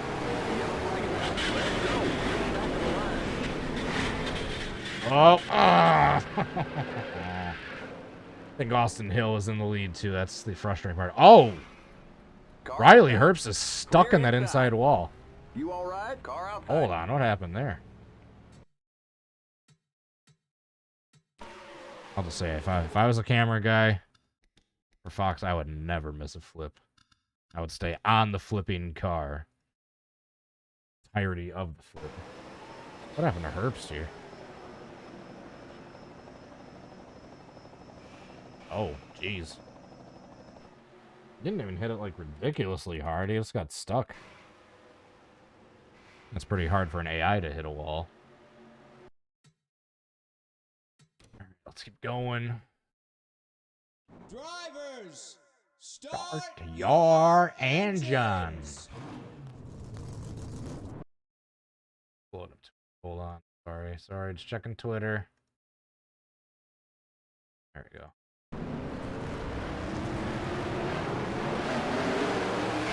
Up. All that, and I just botch it.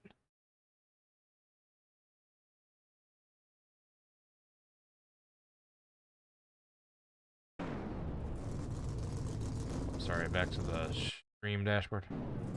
Completely off topic, but is your favorite band still available? I wouldn't say they're my favorite. They're definitely up there, especially as far as the metal bands go. Rush will always be my favorite band. I'd say that Black Sabbath is probably second. Probably Pantera third. Then after that, it's probably a free-for-all. And yeah, Veil Maya is definitely up there. Certainly top 10. But, yeah, I like their new stuff, don't get me wrong, but I just get so nostalgic. There's something about the Common Man's Collapse and the ID albums that it just hits on a whole different level. ID especially, that album might have been perfect. Even Eclipse, that was a fantastic album. I don't know, their vibe changed when they got the new vocalist and started singing. Oh my god. Oh my god, Riley Herbst is end over ending. We've had a terrible road accident. He is still flipping. He is still flipping. He is still flipping. He has finally come to a rest. You all right?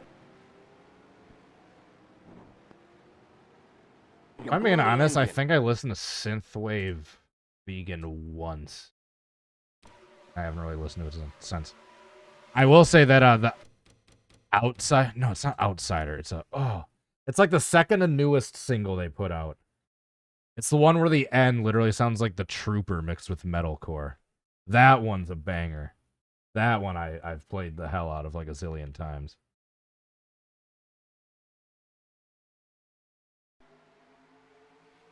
Can't remember if it's Outrun or Outsider. I know there's like 2 different songs they have that start with the word out. Yeah, let's go take a look at Riley Herbst. Holy cow. Holy cow. You flipping hardcore. Like, he ramped off of me right there, starts tumbling, and he just goes into the fall and is tumbling end over end right there mode, right? Then he calms down for a bit and then hits the grass. Boom.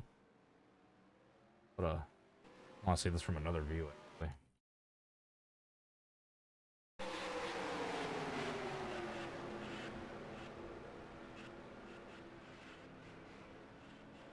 Yeah, maybe I'm just being a boomer, maybe I'm being too nostalgic, but just the Common Man's Collapse and ID will forever be my favorite 2 albums from Veil of Maya.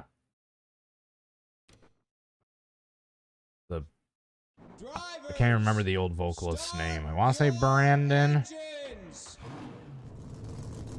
I got the drummer's autograph, by the way. I don't know if I've said that before. Saw them play at the Miramar Theater in Milwaukee one time. Which is sick because they were kind of right at the height of their popularity with their old vocalist. And that was a pretty small venue for them to play, so it was like a nice, tight, intimate crowd all packed together. The good old days. Back before you had to worry about other people coughing on you.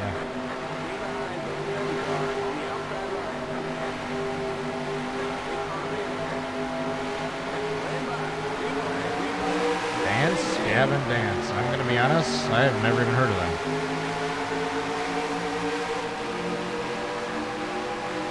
First time I saw Veil of Maya live, though, it was, that was the 3rd time I saw them, was the most no. I've seen them 3 times total. Dude.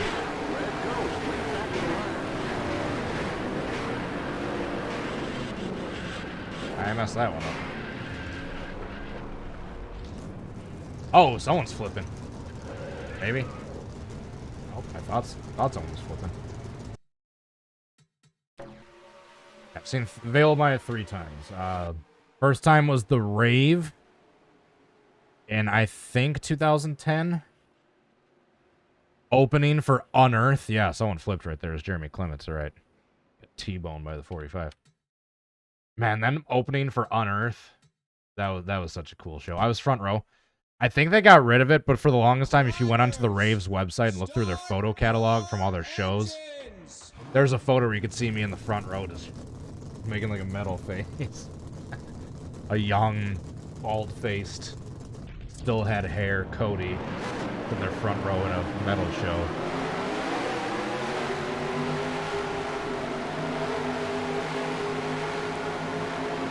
I'll say, This Lying World by Unearth might beat out 90% of metal nowadays. From like 2003, I think. It's like a 20-year-old song now. Such a good song. Such a good breakdown at the end. I'm not a huge mosher. I'm not getting physical. I'll sway to the music. I'll like jump around. I'll headbang and shit. But I'm not getting too physical. I'm not going into the pit and like throwing elbows and trying to hurt people. I'm not one of those dudes. It's been a long ass time, dude, since I last went to a metal show. Dude. Yeah, that's what I was. That's kind of where I was. Point I was making. I was talking about all the times I've seen them live. Nope, I screwed that one up. I hit Hill instead of Allgaier. Which sucks because this one's probably going to be really good. Oh, just missed the grass. Yeah, that one was actually one of our better ones we've had, as far as the blowover goes. And sliding on the roof. That's what I was talking about. I'm gonna have to like spin on my roof in order to most likely be able to stay upside down until hitting the grass. I just came up short of hitting the grass there. Yeah, first time was the Rave 2010, I believe. Second time was the Miramar Theater I believe 2014, maybe 2013. So when they had their original vocalist. I think the last time I saw him was either 2017, maybe 2018. Back into the rave. That show just had a different vibe. It was alright, musically it was alright, but just... There's a lot of people there in particular that were, you could just tell were just weren't there to enjoy the music. They were there just because they wanted to hurt people in the pit. Like, there's a bunch of people that just kept, like, intentionally coming up to the edge of the pit, just swinging their elbows, like, trying to hit people in the face. Like, what the fuck are we doing? Like, if you want to mosh around and push people around and shit like that, you want to get physical. Why are we trying to elbow, like, unsuspecting people in the mouth who are, like, just off to the side, just trying to enjoy the music? And yeah, there's this one dude in particular as well. My buddy kept just headbanging and moshing around, like, not really pushing anyone, but he kept, like kind of, like, nudge my friend and, like, try to get physical with him, like, when he wasn't doing anything to him to start with. It's like, I just didn't get a vibe from that most recent show I went to. And, yeah, that's the story of all my Veil of Maya shows I went to for the one person that cared. And everyone else watching this, what the hell is he talking about? Alright, that one stunk. That's a big fat next. Drivers, I'm lucky to have gotten to see a lot of my favorite bands live, despite me being a boomer and a lot of my favorite bands being super old dudes. Saw Rush 3 times live on the Snakes and Arrows tour in 2007, on the Time Machine tour in 2010, and then in the Clockwork Angels tour in 2013. All three of those were fantastic shows. I saw Black Sabbath live with the original lineup minus Bill Ward, with Ozzy, Tony Iommi, and Geezer Butler in Detroit in 2013, the fall of 2013, on their 13 tour. That was an amazing show.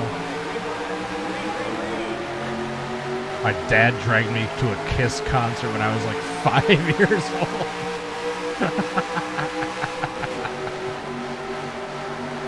Oh, good times.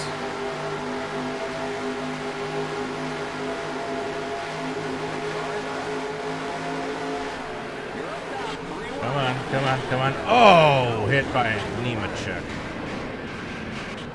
Oh, hold up. Oh. Luckily, we got back on our wheels before we hit the grass. I think Hill got ahead in that one, too, unfortunately.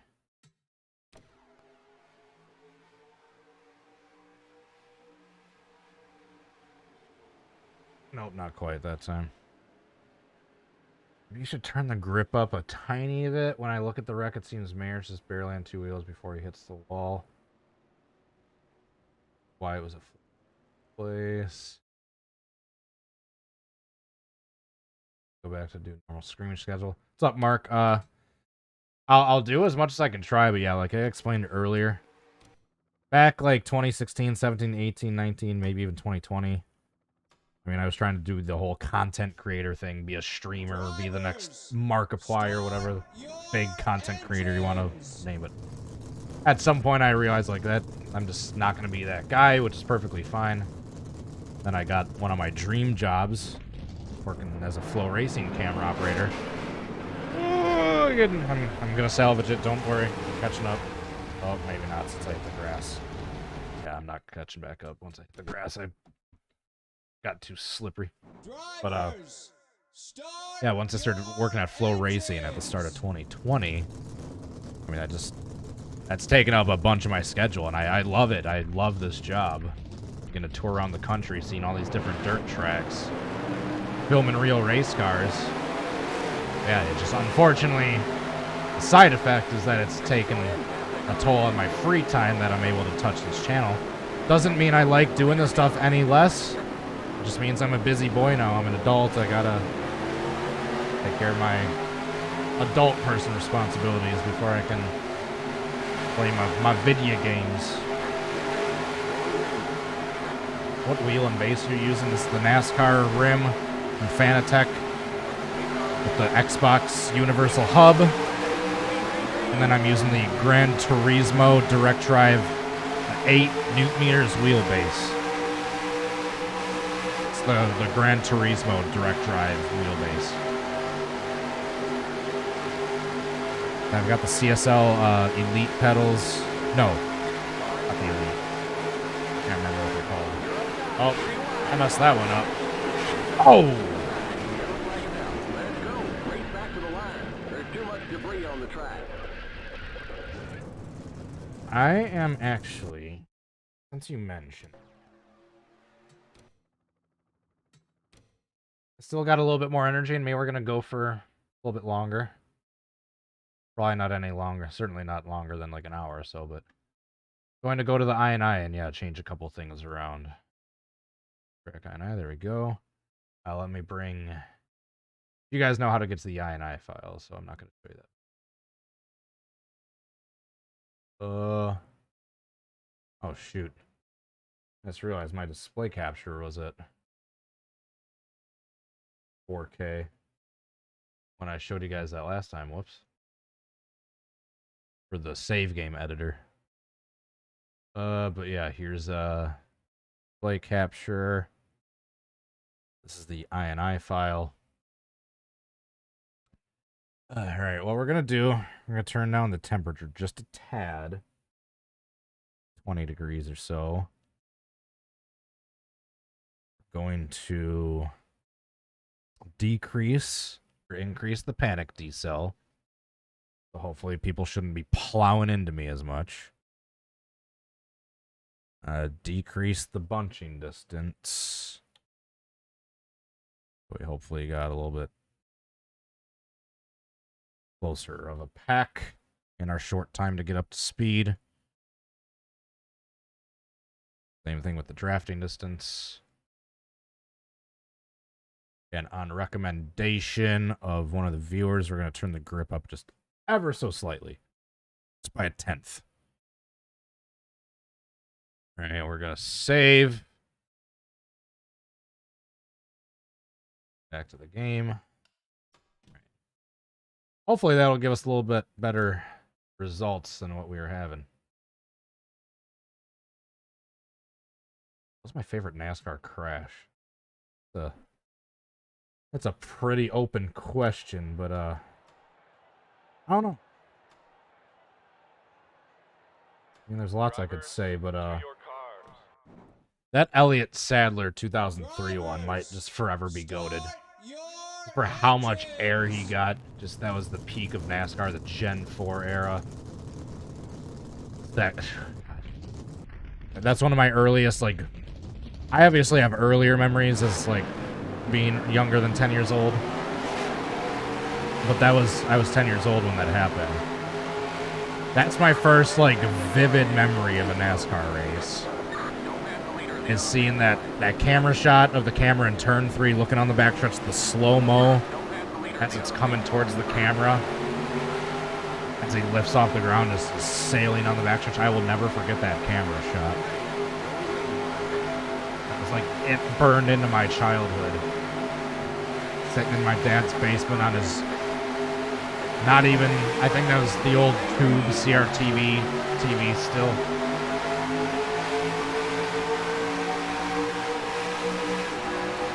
Who you got winning WS?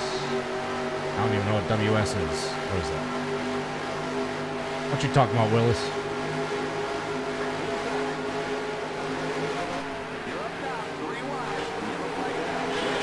Hold up. Hold up. Hold up. Hold up. Hold up. Hold up. Oh, darn. I pulled the Todd Cleaver. That was almost perfect. That was almost perfect. But Austin Hill wasn't in the lead, I don't think. No, he wasn't. Oh, hit the grass a little too fast that time. Yeah, the 07500 I've got vivid memories of. That's another good one. You know what? If I hit the grass and only flipped over once, that would have been it. I hit the grass too fast there and tumbled Todd Cleaver style. Right there. Up front. By the time I'm flipping, like, right here, I would have just switched Allgaier and Hill. I said, alright, there's your photo finish. There's who won. Alright. First attempt after changing some INI settings. We already have a... Oops, wrong button.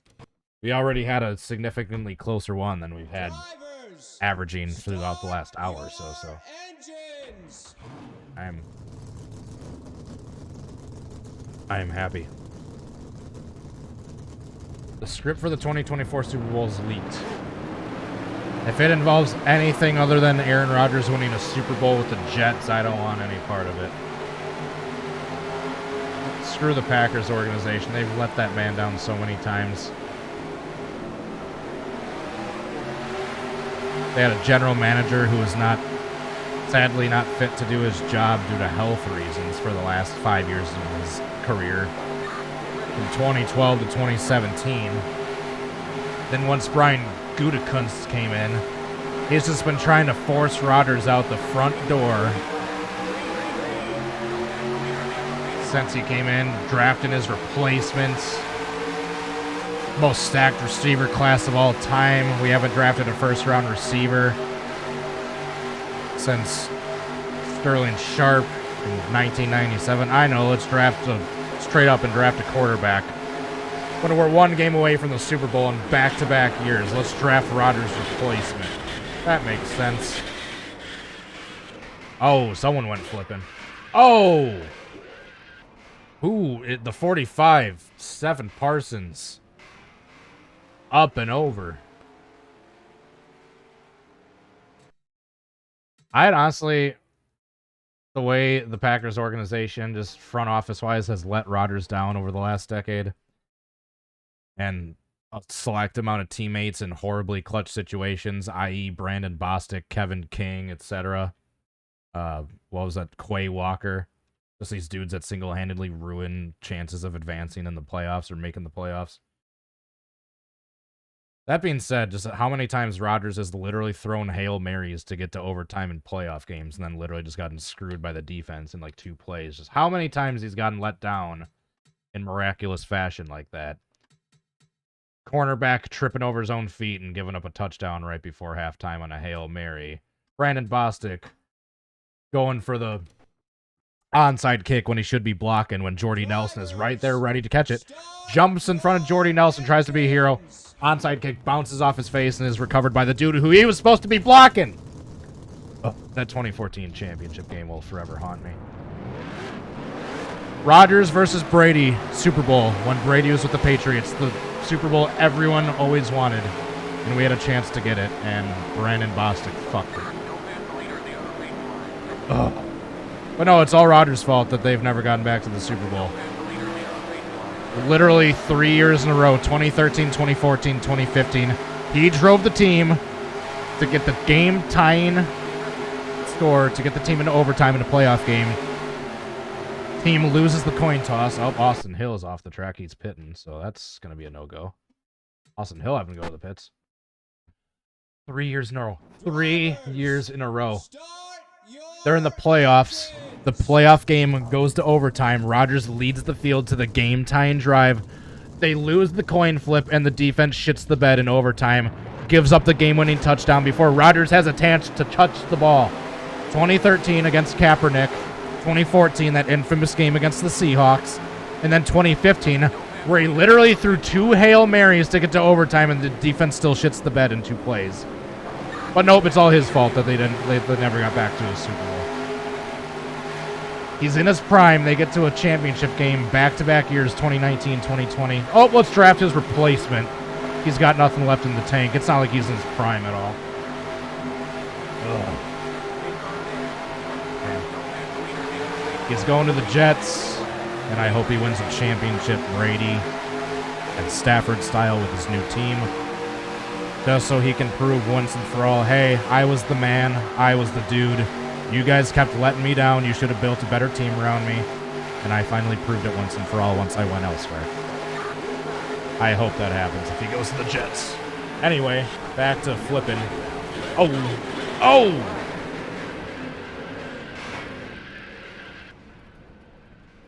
And I hope all you Jets fans enjoy having Rodgers as your quarterback. He's a great dude. I'm gonna miss him. Drivers, start.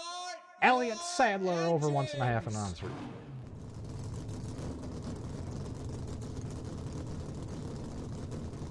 As a Patriots fan, I feel your call. You got 6 Super Bowls in like 12 years, 15 years.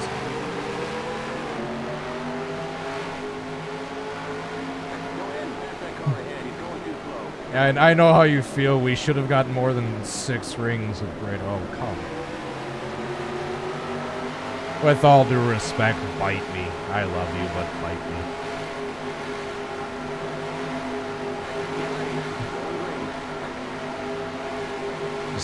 I'm just so annoyed with the Packers front office at this point. They never built a solid team around him any time we had a solid chance at a championship. We had like 2 bad eggs single-handedly poop the bed for the rest of the team. Never built a solid team around him those other years, that other than 2010. Just basically since Ted Thompson fell ill and was forced out of the job. Ryan Gutekunst came in, has basically been trying to force Rodgers out the front door ever since he came in. That was a sweet wreck, by the way.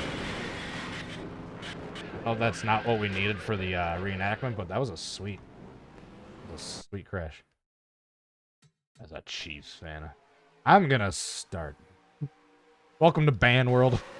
No, I'm just kidding, but like, yeah, I get to listen to. Oh, you've had 2 Hall of Fame quarterbacks in 30 years and have 2 rings to show for it. Yeah, I know, and it's disappointing. Drivers, it's very disappointing. There's. I'm gonna preemptively before the camera cuts out. I thought someone flipped. I looked at the replay. It sounded like it did, but they didn't.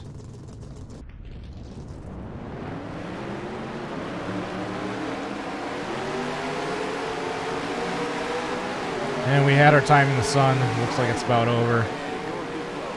I hope he goes and wins a ring with whatever his new team ends up being, probably the Jets. So just so he can prove to the front office once and for all, it's like, yo, you were disrespecting me this whole time. You should have put more talent around me.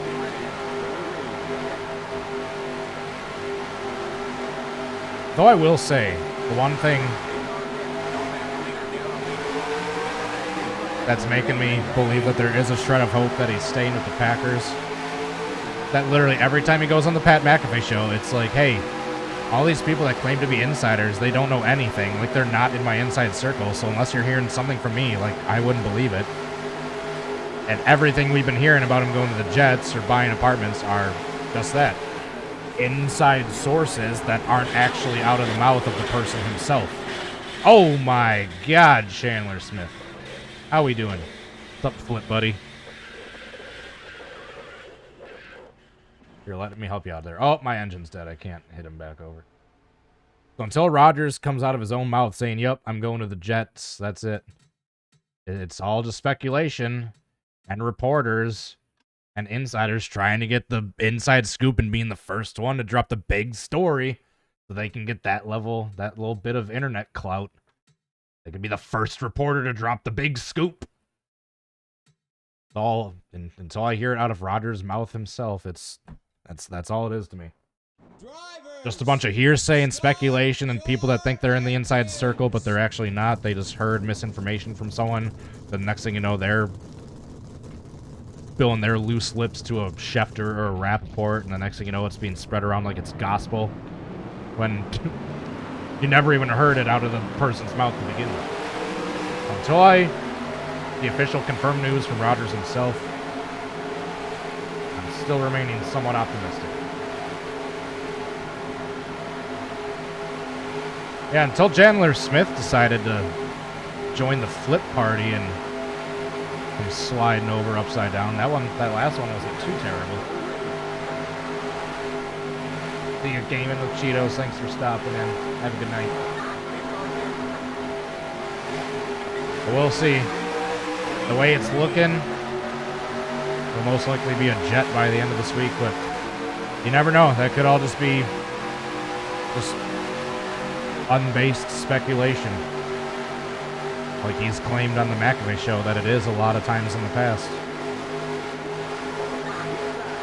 I mean, to be fair, this time last year, everyone was convinced he was going to be a Denver Bronco, and look how that turned out.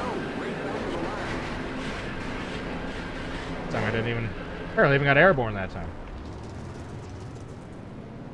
Aaron Rodgers to the Athletics. That's good. Drivers, start Wouldn't mind a your car. engines. I like their car. He's I feel like he's got like some unfair luck his way. He had that great season 2016, then he broke his leg. And they just didn't do anything to play. And then they've just had mid-seasons ever since.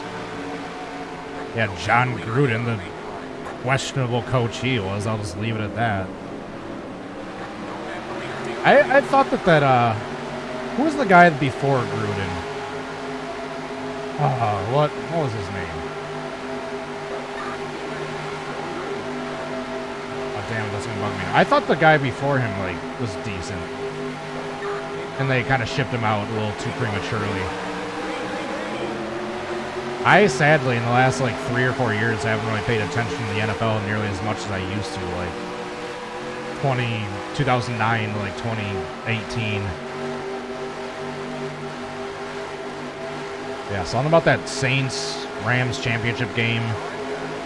There's all the ref questionableness ever since then, and just Packers front office screwing over Rodgers time and time again. It's been kind of soured from the NFL the last 4 or 5 years.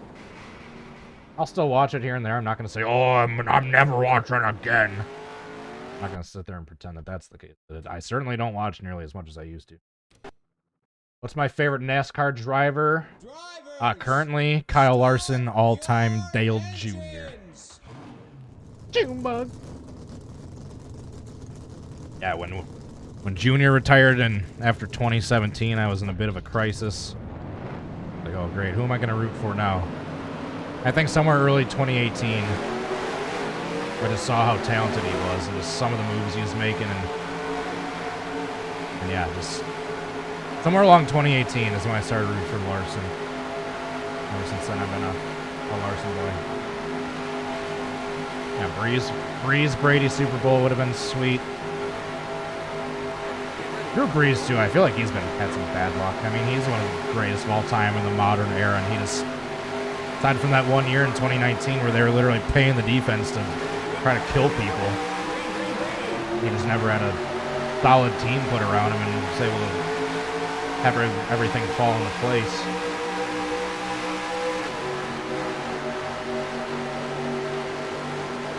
Shout out Edwards, just, all right, I'm out, just rage quitting after Homestead. Oh! I think I just took Nemechek's roof off.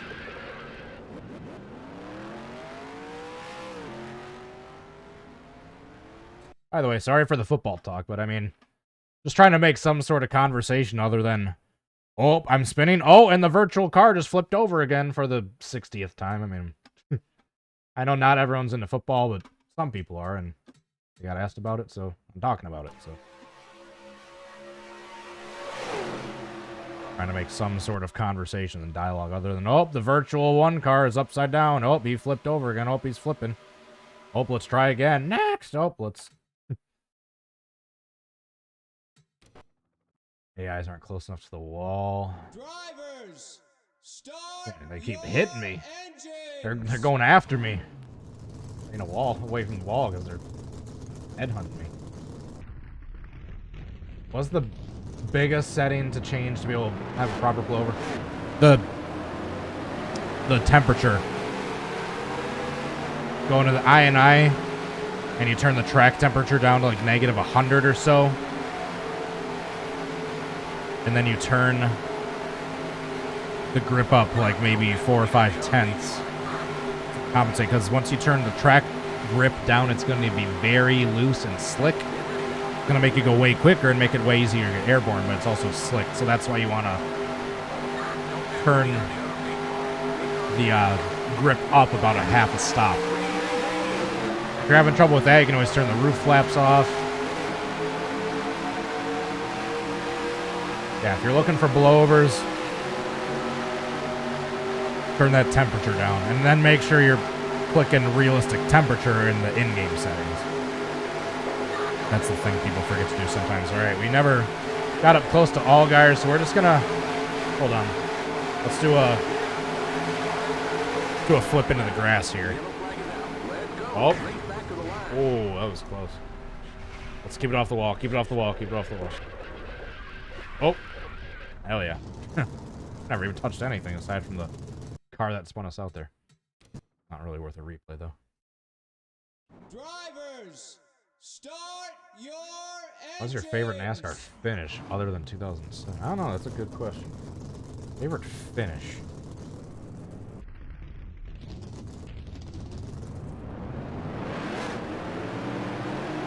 Good question.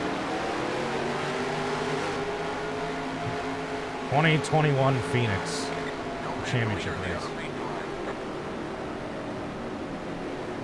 We had 2004 Daytona, or 2001 Daytona 400 with Junebug winning. You know, I could give you all sorts of answers depending on like how you're defining favorites. Favorite of an old generation, newer. Emotional favorite, just an exciting close finish. There's all sorts of factors you can break down to determine what makes a favorite finish. Okay, hopefully I gave you a few answers there.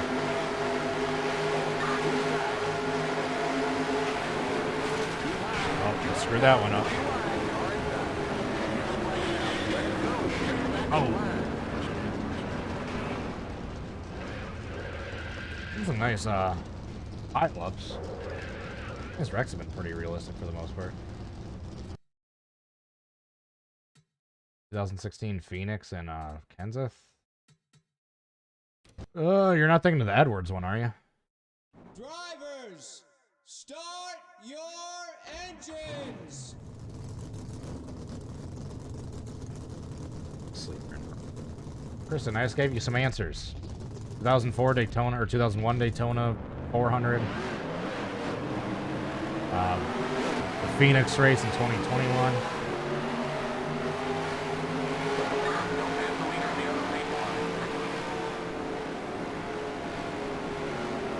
Which Daytona is this? This is 2020. The BBMC night version.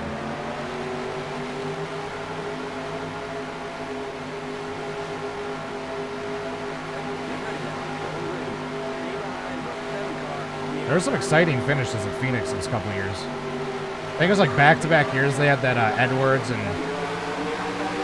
Harvick photo finish, and then like I think it was either that year or the previous year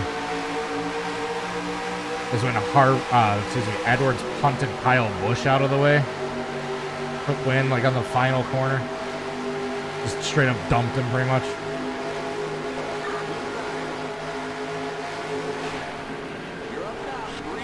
Come on. Oh.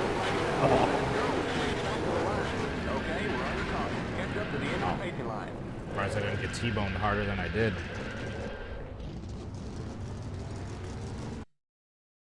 Let's I just want to see, just for curiosity's sake, did Austin Hill pass that time? I want to see we're getting close to 100 likes. Thank you so much. You guys that haven't liked that yet could go ahead and hit that button and complete that. That'd mean a lot to me to finish that. Oh, look at him just down on the apron. Heading into turn 3.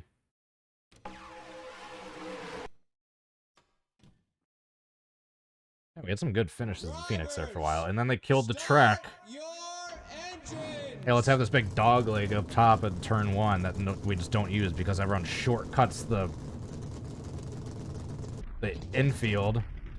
Let's have this giant-ass bit of wasted space in turns 3 and 4 in the infield where we have nothing but just a giant ISM logo. where there could be like a fan area, like suites, like garage hospitality, just any sort of like spot where they can sell tickets and have some fans. You know, let's just have a giant logo on the infield. Let's move the start-finish line for some stupid reason. They killed that track. I'm sorry. I love NASCAR. I always will. I grew up loving it, but I will say it's not the same sport that I fell in love with as a child. It's completely different. Cars, the rules, everything, the drivers. It's just Boomer Cody going on his rant again. I know. It's just not the same sport I fell in love with 15, 20 years ago.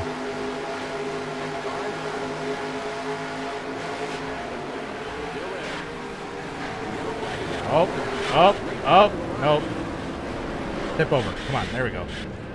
Oh, if I hit the grass, that's gonna be a ride. Maybe? Nope. That was a lucky time to get back onto the pavement. Stage caution, overtime, playoffs, the caution stuff when they used to have the... Thank God they got rid of the overtime line. You remember that?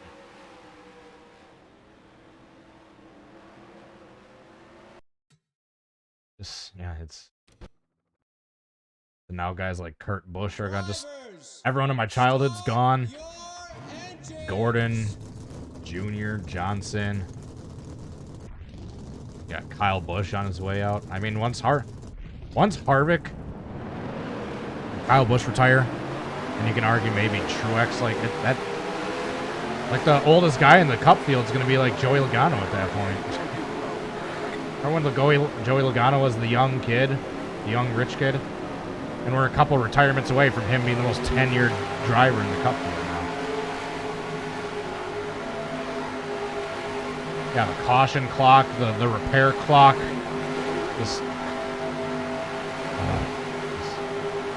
And yeah, I mean, we do have some exciting racing now and again. I'm not saying it's like NASCAR just, it sucks, it's awful. I'm not going to go far as to say that, but it's completely different than the sport I once fell in love with. And them getting rid of Road America for Chicago street course. That.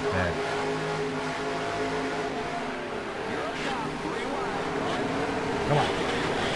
Oh! Bring a cup race to Wisconsin for the first time in 60 years. It's an overwhelming success. And then what do? You just get rid of it for some stupid street course gimmick that's going to be a flop. Why? Because Road America's not an ISC or SMI owned track, so they're not getting as much money as they want in the deal. So despite there being like 150,000 fans that showed up each year, no, screw them. Let's just... I like NASCAR. I want it to prosper. And despite me not agreeing with a lot of the stuff nowadays, I do want it to truly succeed. That being said, the one asterisk to that I will say, I hope that street course flops. I mean, I'm much of a traditionalist as to where even though they were coming to Road America in the first place, I was like, wait, what are we doing getting rid of Daytona for that July 4th race? Like, that's a time-honored tradition. But hell, if we're going to change that, why not a track that's literally called Road America for July 4th weekend? That's pretty sick. And I'm not going to complain that it's literally in my backyard. And it turned out to be a massive success. Maybe the on-track product wasn't... Oh my god, we didn't have a 3-wide nail-biting finish at that 4-mile-long road course. Like, yeah, no shit. We also had Tyler Reddick get his first ever win last year. We had a pretty good battle between Chase and I forgot who the previous year. But nope, it's just not exciting enough. We're not getting enough money because it's not connected with ISC or SMI. So let's change that. Ugh. That was all right until someone else went flipping. What are you doing, Maya? You flipped last year. Your time's over. It's my time to flip now. that street course, right? It's. I hope Road America comes back, but I honestly don't think they will. I think that was a little experiment they did. It's like, all right, it was cool, but we're gonna do something else now. Engines. I think we're just entering the time where just an ever revolving schedule. We're just gonna have major schedule revamp and overhauls just every couple of years. Gone are the days of having a pretty consistent schedule for like a decade straight of the same tracks, the same like order. I think those days are pretty much gone.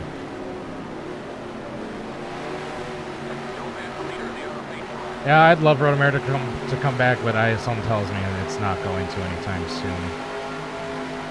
And yeah, Xfinity's there. Yeah, it's not the same. That vibe being there that first year for the 2021 race, it was indescribable. I almost died of heat exhaustion that final day, and still the vibe there was just incredible.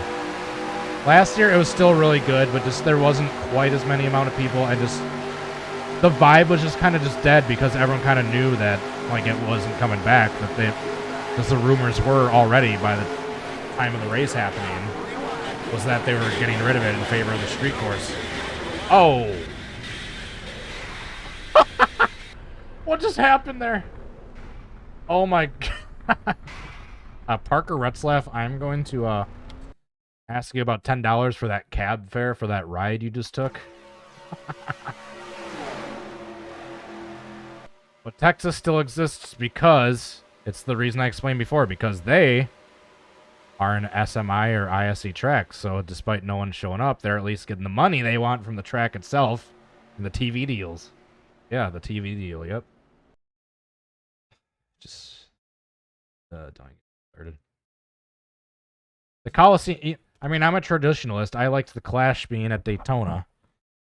Go back to shortening it. Make it a 20-lap Clash so it's not a test and tune session for the Daytona 500. That's where they went wrong. They started making it so long, they were able to get these long green flag runs. And like, all right, let's just do a fuel run for the 500 and just do some testing rather than an actual fun exhibition race. Then the 2020 shit show happened and just everyone crashed in that race, and that's what finally made them decide to get rid of it. Then they had the Clash at the road course. That was stupid. And the Coliseum, that's been a better idea, but if they make that a points, so that's going to be a huge mistake if they make that a points race. Just Drivers, if you thought they were animals in January or early February, whenever they did that this time, just wait till that's a points race or even a cutoff race where there's a playoff spot on the line. Just you wait. Can you recreate Junior Johnson flip? That's a throwback. Maybe, perhaps. What race did Gateway replace? Pocono? I'm not sure. One thing I will say, as much as I want to criticize NASCAR and shit on them and just talk crap about every decision that I don't agree with them doing, I gotta praise them. Them bringing the All-Star race to Wilkesboro, that is a banger of a decision. I gotta do nothing but applaud that. Whoever made that happen, to put everything into place to bring the All-Star race to Wilkesboro, that's gonna be sick.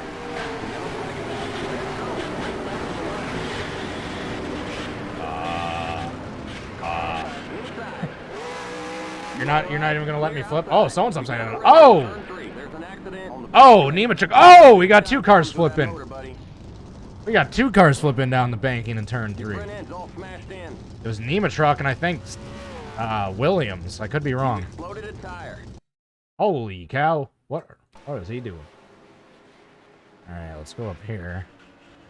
Yeah, there's... Dude. Here's Nemechuk. Holy cow. Someone else gets hit, I think. I think Josh Williams gets T-boned. Yeah, honestly, make Texas a short track. Them getting rid of Auto Club. The fastest lap of any closed circuit motorsports track in history. 240 some miles an hour average speed. Not top speed that kart car Adrian Fernandez back in 2000 hit. That was average speed. In a kart car that weighs approximately like 40% of a NASCAR Cup car, with pretty much almost no downforce they had, no cockpit, open wheels, no saver barrier, and he was probably going 260, 265 at the end of some of those straightaways. I mean, that footage of Adrian Fernandez doing that qualifying lap, that needs to be put in a time machine. Or not a time machine, a time capsule, excuse me. Who else I flipped here? Yeah, I think it was Josh Williams. Yeah, there it is. Oop, there we go. This is the absolute balls. In a car that probably weighed like 1,500 pounds.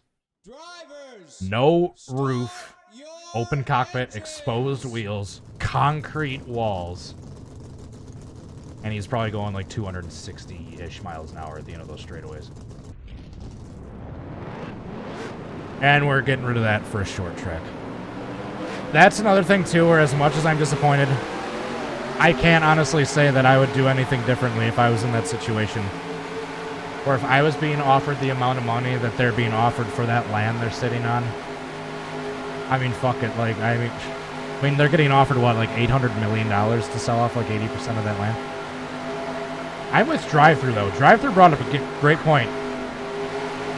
Sell off the entire of the land. Sell off all of it. And let's do a Patrick Star. Let's take the money. Let's take that $1 billion from selling Auto Club. Push it somewhere else. It's literally build a new Auto Club somewhere with that money. Same configuration, same size, same shape. Just build it out in the middle of nowhere. Close enough to a big city, but not where it's going to be overtaken by the booming real estate market anytime in the near future. Oh my God. It's absolutely demolished. Yeah. Just sell off all of Auto Club. Turn it into a short track. Sell off the entire thing. Take that money and build it somewhere else. drivers, That's the meta right there. engines. Not building a short track. Yeah, if any track needs to be a short track, it's Texas. Isn't Texas kind of in a booming real estate market now in the Fort Worth area? Sell off that land. Make that a short track. That I'd be down for. By the way, I'm probably going to be ending here maybe 10 minutes or so. I actually got to go run some errands here before some stores close. Before it gets too terribly late. Yeah, I've been going 2.5 hours already. It hasn't felt like it. I've just been having fun. Yeah, literally just build Auto Club somewhere else with the $1 billion you get from selling the land. You can build a track for like $50 million. Pocket the other $950 million. There you go. Problem solved. Build a new Auto Club somewhere else. Well, in Southern California, kind of do the same general area, but do it well outside the Los Angeles area, where it's not going to get swarmed up by the booming real estate market anytime soon. I don't know why anyone hasn't seriously proposed to that yet. Oh, man. Oh, the 39's upside down. Back on his wheels.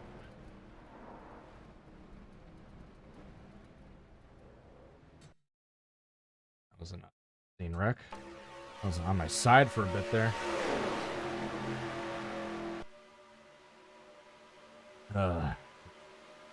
Sad seeing the tracks that just come and go. It's the duality of man, though. We lost Auto Club, but we're getting North Wilkesboro back. And who would have thought the ultimate irony is that we're literally losing a Texas race to get North Wilkesboro. That is the ultimate. It has come full circle. Initially, Wilkesboro is one of the races that lost a date in favor of Texas when they were building that back in 1996 and 7. And then now Texas has lost their all-star race to North Wilkesboro. There is some good karma after all. For every example of a Road America losing a date to a Chicago street course, there's always some equal karma where Wilkesboro gets its race date back from Texas. Cup cars on Laguna Seca, that sounds like it'd be kind of cool on paper, but and let's face it, that'd probably be a boring-ass race like the Daytona road course where everyone would just be spread out instantly. At least that'd be my prediction. Besides, haven't road courses on the next-gen cards not been that good? Oh my. That was another Mayat Snyder right there.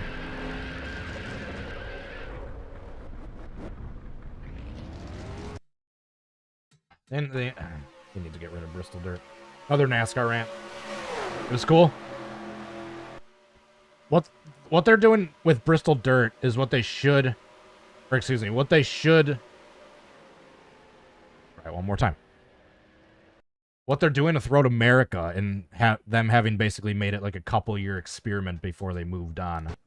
They need to do that with the Bristol Dirt. That race has run its course. Maybe it's time to just have one Bristol race a year. I'm sorry, but maybe it's time. Like, I know it's a huge coliseum. I know it's a crown jewel race, the night race, but maybe just the spring race isn't just going to sell tickets, whether you do dirt or asphalt. I mean, depending on the weather, sometimes it's like 50, 40 degrees on that race because of the time of year it takes place. I mean, the weather is usually decent, all right, but it's also very rainy that time of year down in Tennessee in April. And starting this year, the past 2 years, they've been doing the Bristol Dirt Race. The World of Outlaws Late Models, the XR series, and a couple other dirt series were doing their co-sanctioned events on the Bristol Dirt track as well, leading up to the Bristol Dirt Race, trying to draw hype and get some other events going on that track. World of Outlaws and Race XR, the XR series, are not coming back this year. So basically, we're spending all those tens, if not hundreds of thousands of dollars shipping in all that dirt and then taking it all off for literally 2 days of racing. I mean, if we're talking about Auto Club and like making financially sound decisions, tell me how that financially makes sense. To do all that trucking in the dirt, all that taking it out, when now we're just doing it for like the cup race and the truck race. We're not even having like all the other dirt, the dirt sanctioned races and series going there anymore. Because yeah, World of Outlaws, the XR series, they were just like, we're not making money. It's like there's no one really coming to this, so we're just not coming back. NASCAR hasn't had the same moment of realization yet, apparently. And, oh shit, no one's coming to this race. We should maybe just stop doing it. Now let's throw dirt on it. Oh, okay. Basecamp Metagad, thank you for letting me know.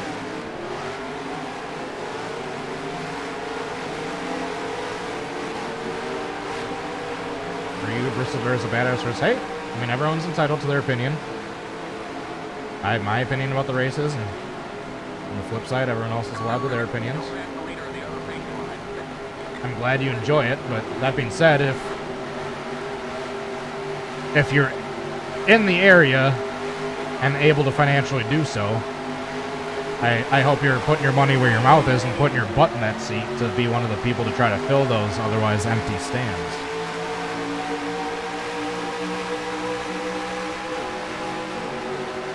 Yeah, my camera dying is just my homage to shrimp hours. Oh, that's... I'm just not going to talk about that. Not going to talk about that. And, by the way, this upcoming one will probably be my third to last attempt. Sorry, not sorry, but yeah, I gotta get going here shortly.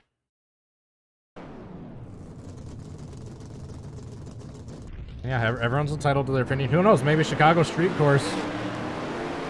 Maybe it sells a shitload of tickets, and the people attending are actual race fans and not just a gimmicky young audience who doesn't actually care about racing that they just give the tickets away to, and maybe it isn't a boring-ass single-file race with a dangerous track configuration.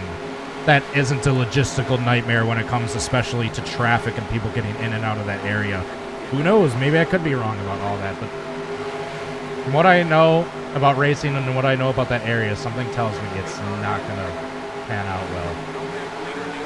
That area is a traffic nightmare, a hellhole, when they don't have 8 blocks of the city blocked off for a street course, when there isn't race traffic that weekend. Those roads are terrible. They're torn up. They're full of potholes. The track layout is basically a glorified figure 8 with a divider in the middle that's basically having traffic coming towards one another. What happens if someone loses their brakes or a hung throttle and just goes plowing into one of those sharp angled turns? I don't know. You got a slow car. Like I said, I want NASCAR to prosper. I want them to succeed. But my one exception for that is just me really hoping that that street race is a huge flop. Alright, that was the third to last attempt. Hurt push crash at Phoenix from 2001. I'm gonna have to look that up. I am not familiar. And yeah, the next-gen cars have not been great on road courses, recent road courses and short tracks. They've been decent on intermediates. Super speedways have been alright. So yeah, the road courses and short tracks have not been good for the next-gen car. It's just, I could be wrong, and all this stuff pans out well with the street course race, but just between what I know about the area, how awful the roads are, how just nightmare of it is traffic-wise. I mean, if you're going to try to come back to the Chicago market, it's not like you got a 1.5 mile speedway sitting right there gathering dust that's still in perfect racing condition with no one racing on it. Chicago Speedway, Chicagoland. No, let's just, once again, let's spend all this money, let's bring in all these barriers and close off traffic, get all these permits that's going to cost a shitload of money for a one-off, one-weekend race where they're most likely going to lose money. Because it's been outspoken, most of the people, the diehard race fans, are not going to want to go to that. And anyone that's going to go to that race is probably going to be some young kid in their younger demographic that they're probably giving tickets away to. It's like, hey, come to this... Hey, come see Wiz Khalifa live if you come to this race, and then they show up to the race. It's like, wait, why are there cars racing at the Wiz Khalifa concert I got a ticket to? It's like, that's the demographic that they're catering to. It's like they're going to show up for one race, like, all right, this is cool, and then just not care again after that. And meanwhile, in that time, they've alienated, pushed away their core demographic audience that made the sport what it was to begin with, just shoving them out the front door. Same way Brian Gutekunst is to Aaron Rodgers. Yeah, like, you got the state of NASCAR is what it is. You build up this culture of doing all these stupid decisions, just alienating the core fan base. If you don't like it, then stop watching. Okay, I'll stop watching. Then ratings plummet, audience plummets, attendance plummets. How come people aren't watching? Guess what? You told them to stop watching, and then guess what? They did. I don't know how that's rocket science. Is that you make all these stupid changes, people are outspoken about the changes. Hey, the overwhelming majority of the fan base does not want this to happen. If you don't like it, stop watching. Okay. 5 years later, where did all our viewers go? Figure that one out. And through all my ranting, we just finished the final attempt of the stream. That was the third one after I said we're going to do 3 to go. That being said, we're not quite done yet. We still got a backwards big one. I've been ranting too much about NASCAR and football races. We got lots of pent-up frustration that can be taken out with one easy backwards big one right here. I ain't praying on NASCAR's downfall at all. I want it to prosper monumentally. Just this one stupid decision in particular, this one race out of the 36 on the schedule, I just kind of hope flops. So they realize what a mistake they made and then bring it back to Road America, where they can sell 150,000 tickets, no problem. I wouldn't say that's me wanting it to fail. That's me wanting this one stupid thing that I feel is hurting the sport long term to fail, so they can go back to doing the right decision that's going to make the sport grow long term. I'd say that's not wishing on its downfall, in my opinion. That's wanting the sport to do good long term and realize the stupid mistakes they're making short term and fix them and correct them quickly. How we doing, doggo, by the way? Good to see you.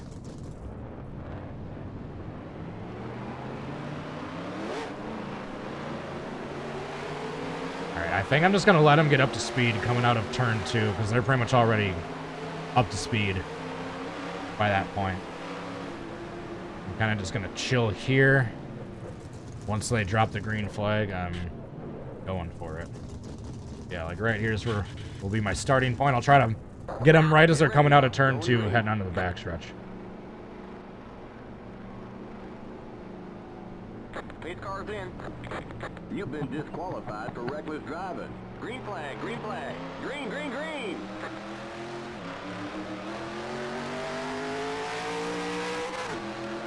Alright, here we go. Final crash of the evening. Thanks everyone for tuning in. Hope everyone had a fun stream. Here we go.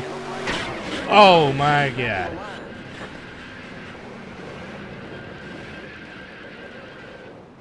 Yeah, a couple massive wrecks there. Mostly everyone checked up. That pretty decent actually. Wasn't the best backwards big one we've ever had. Certainly not the worst though. Oops. There we go. Clements with a big ride. There we go. Slow that down. Yeah, I think that's the heightened panic decel grip taking effect there. But yeah, Jeremy Clements going breakdancing. All right, everyone. Thank you for tuning in. Thank you, everyone who stayed around long enough through my Packers and NASCAR rants to. I know it's oversaid and overdone, and everyone says it, and it's cliche at this point, but I truly appreciate you guys coming out and tuning in, supporting this channel. Yeah, I don't have nearly as much time as I used to streaming, as much as I did like a few years ago because of my work, but that being said, anytime I do have a chance to come do this, I love doing it. I love the fact that I still have an audience to come back to, the scarce amount of times I'm able to stream. And it really means a lot to me. Appreciate you all tuning in. Bye to everyone here. Sean, Trot, Big Hoo-Ha, Jaden, Rockdevite, Doggo, Lord West, Diehart, Kristen, NASCAR fan. Appreciate you all tuning in. As always, I am, even though my free time is not nearly as what it used to be, I'm always down for suggestions for streams you want to see me do in the future, so sure to let me know either in the chat or down in the comments below. Always down to get suggestions of what you guys want to see me do for future content, so I'd appreciate your feedback on that if you have any. All right, that's it. I'm gonna go run a few errands that I need to do before heading heading to bed, I should say. And then yeah, I'll try to stream hopefully again within the next week. Maybe even tomorrow, who knows? But yeah, that being said, where's my music? Yep. I'll catch you guys next time when I can. In the meantime, I hope you all have a great rest of your night. Peace, everyone. Bye.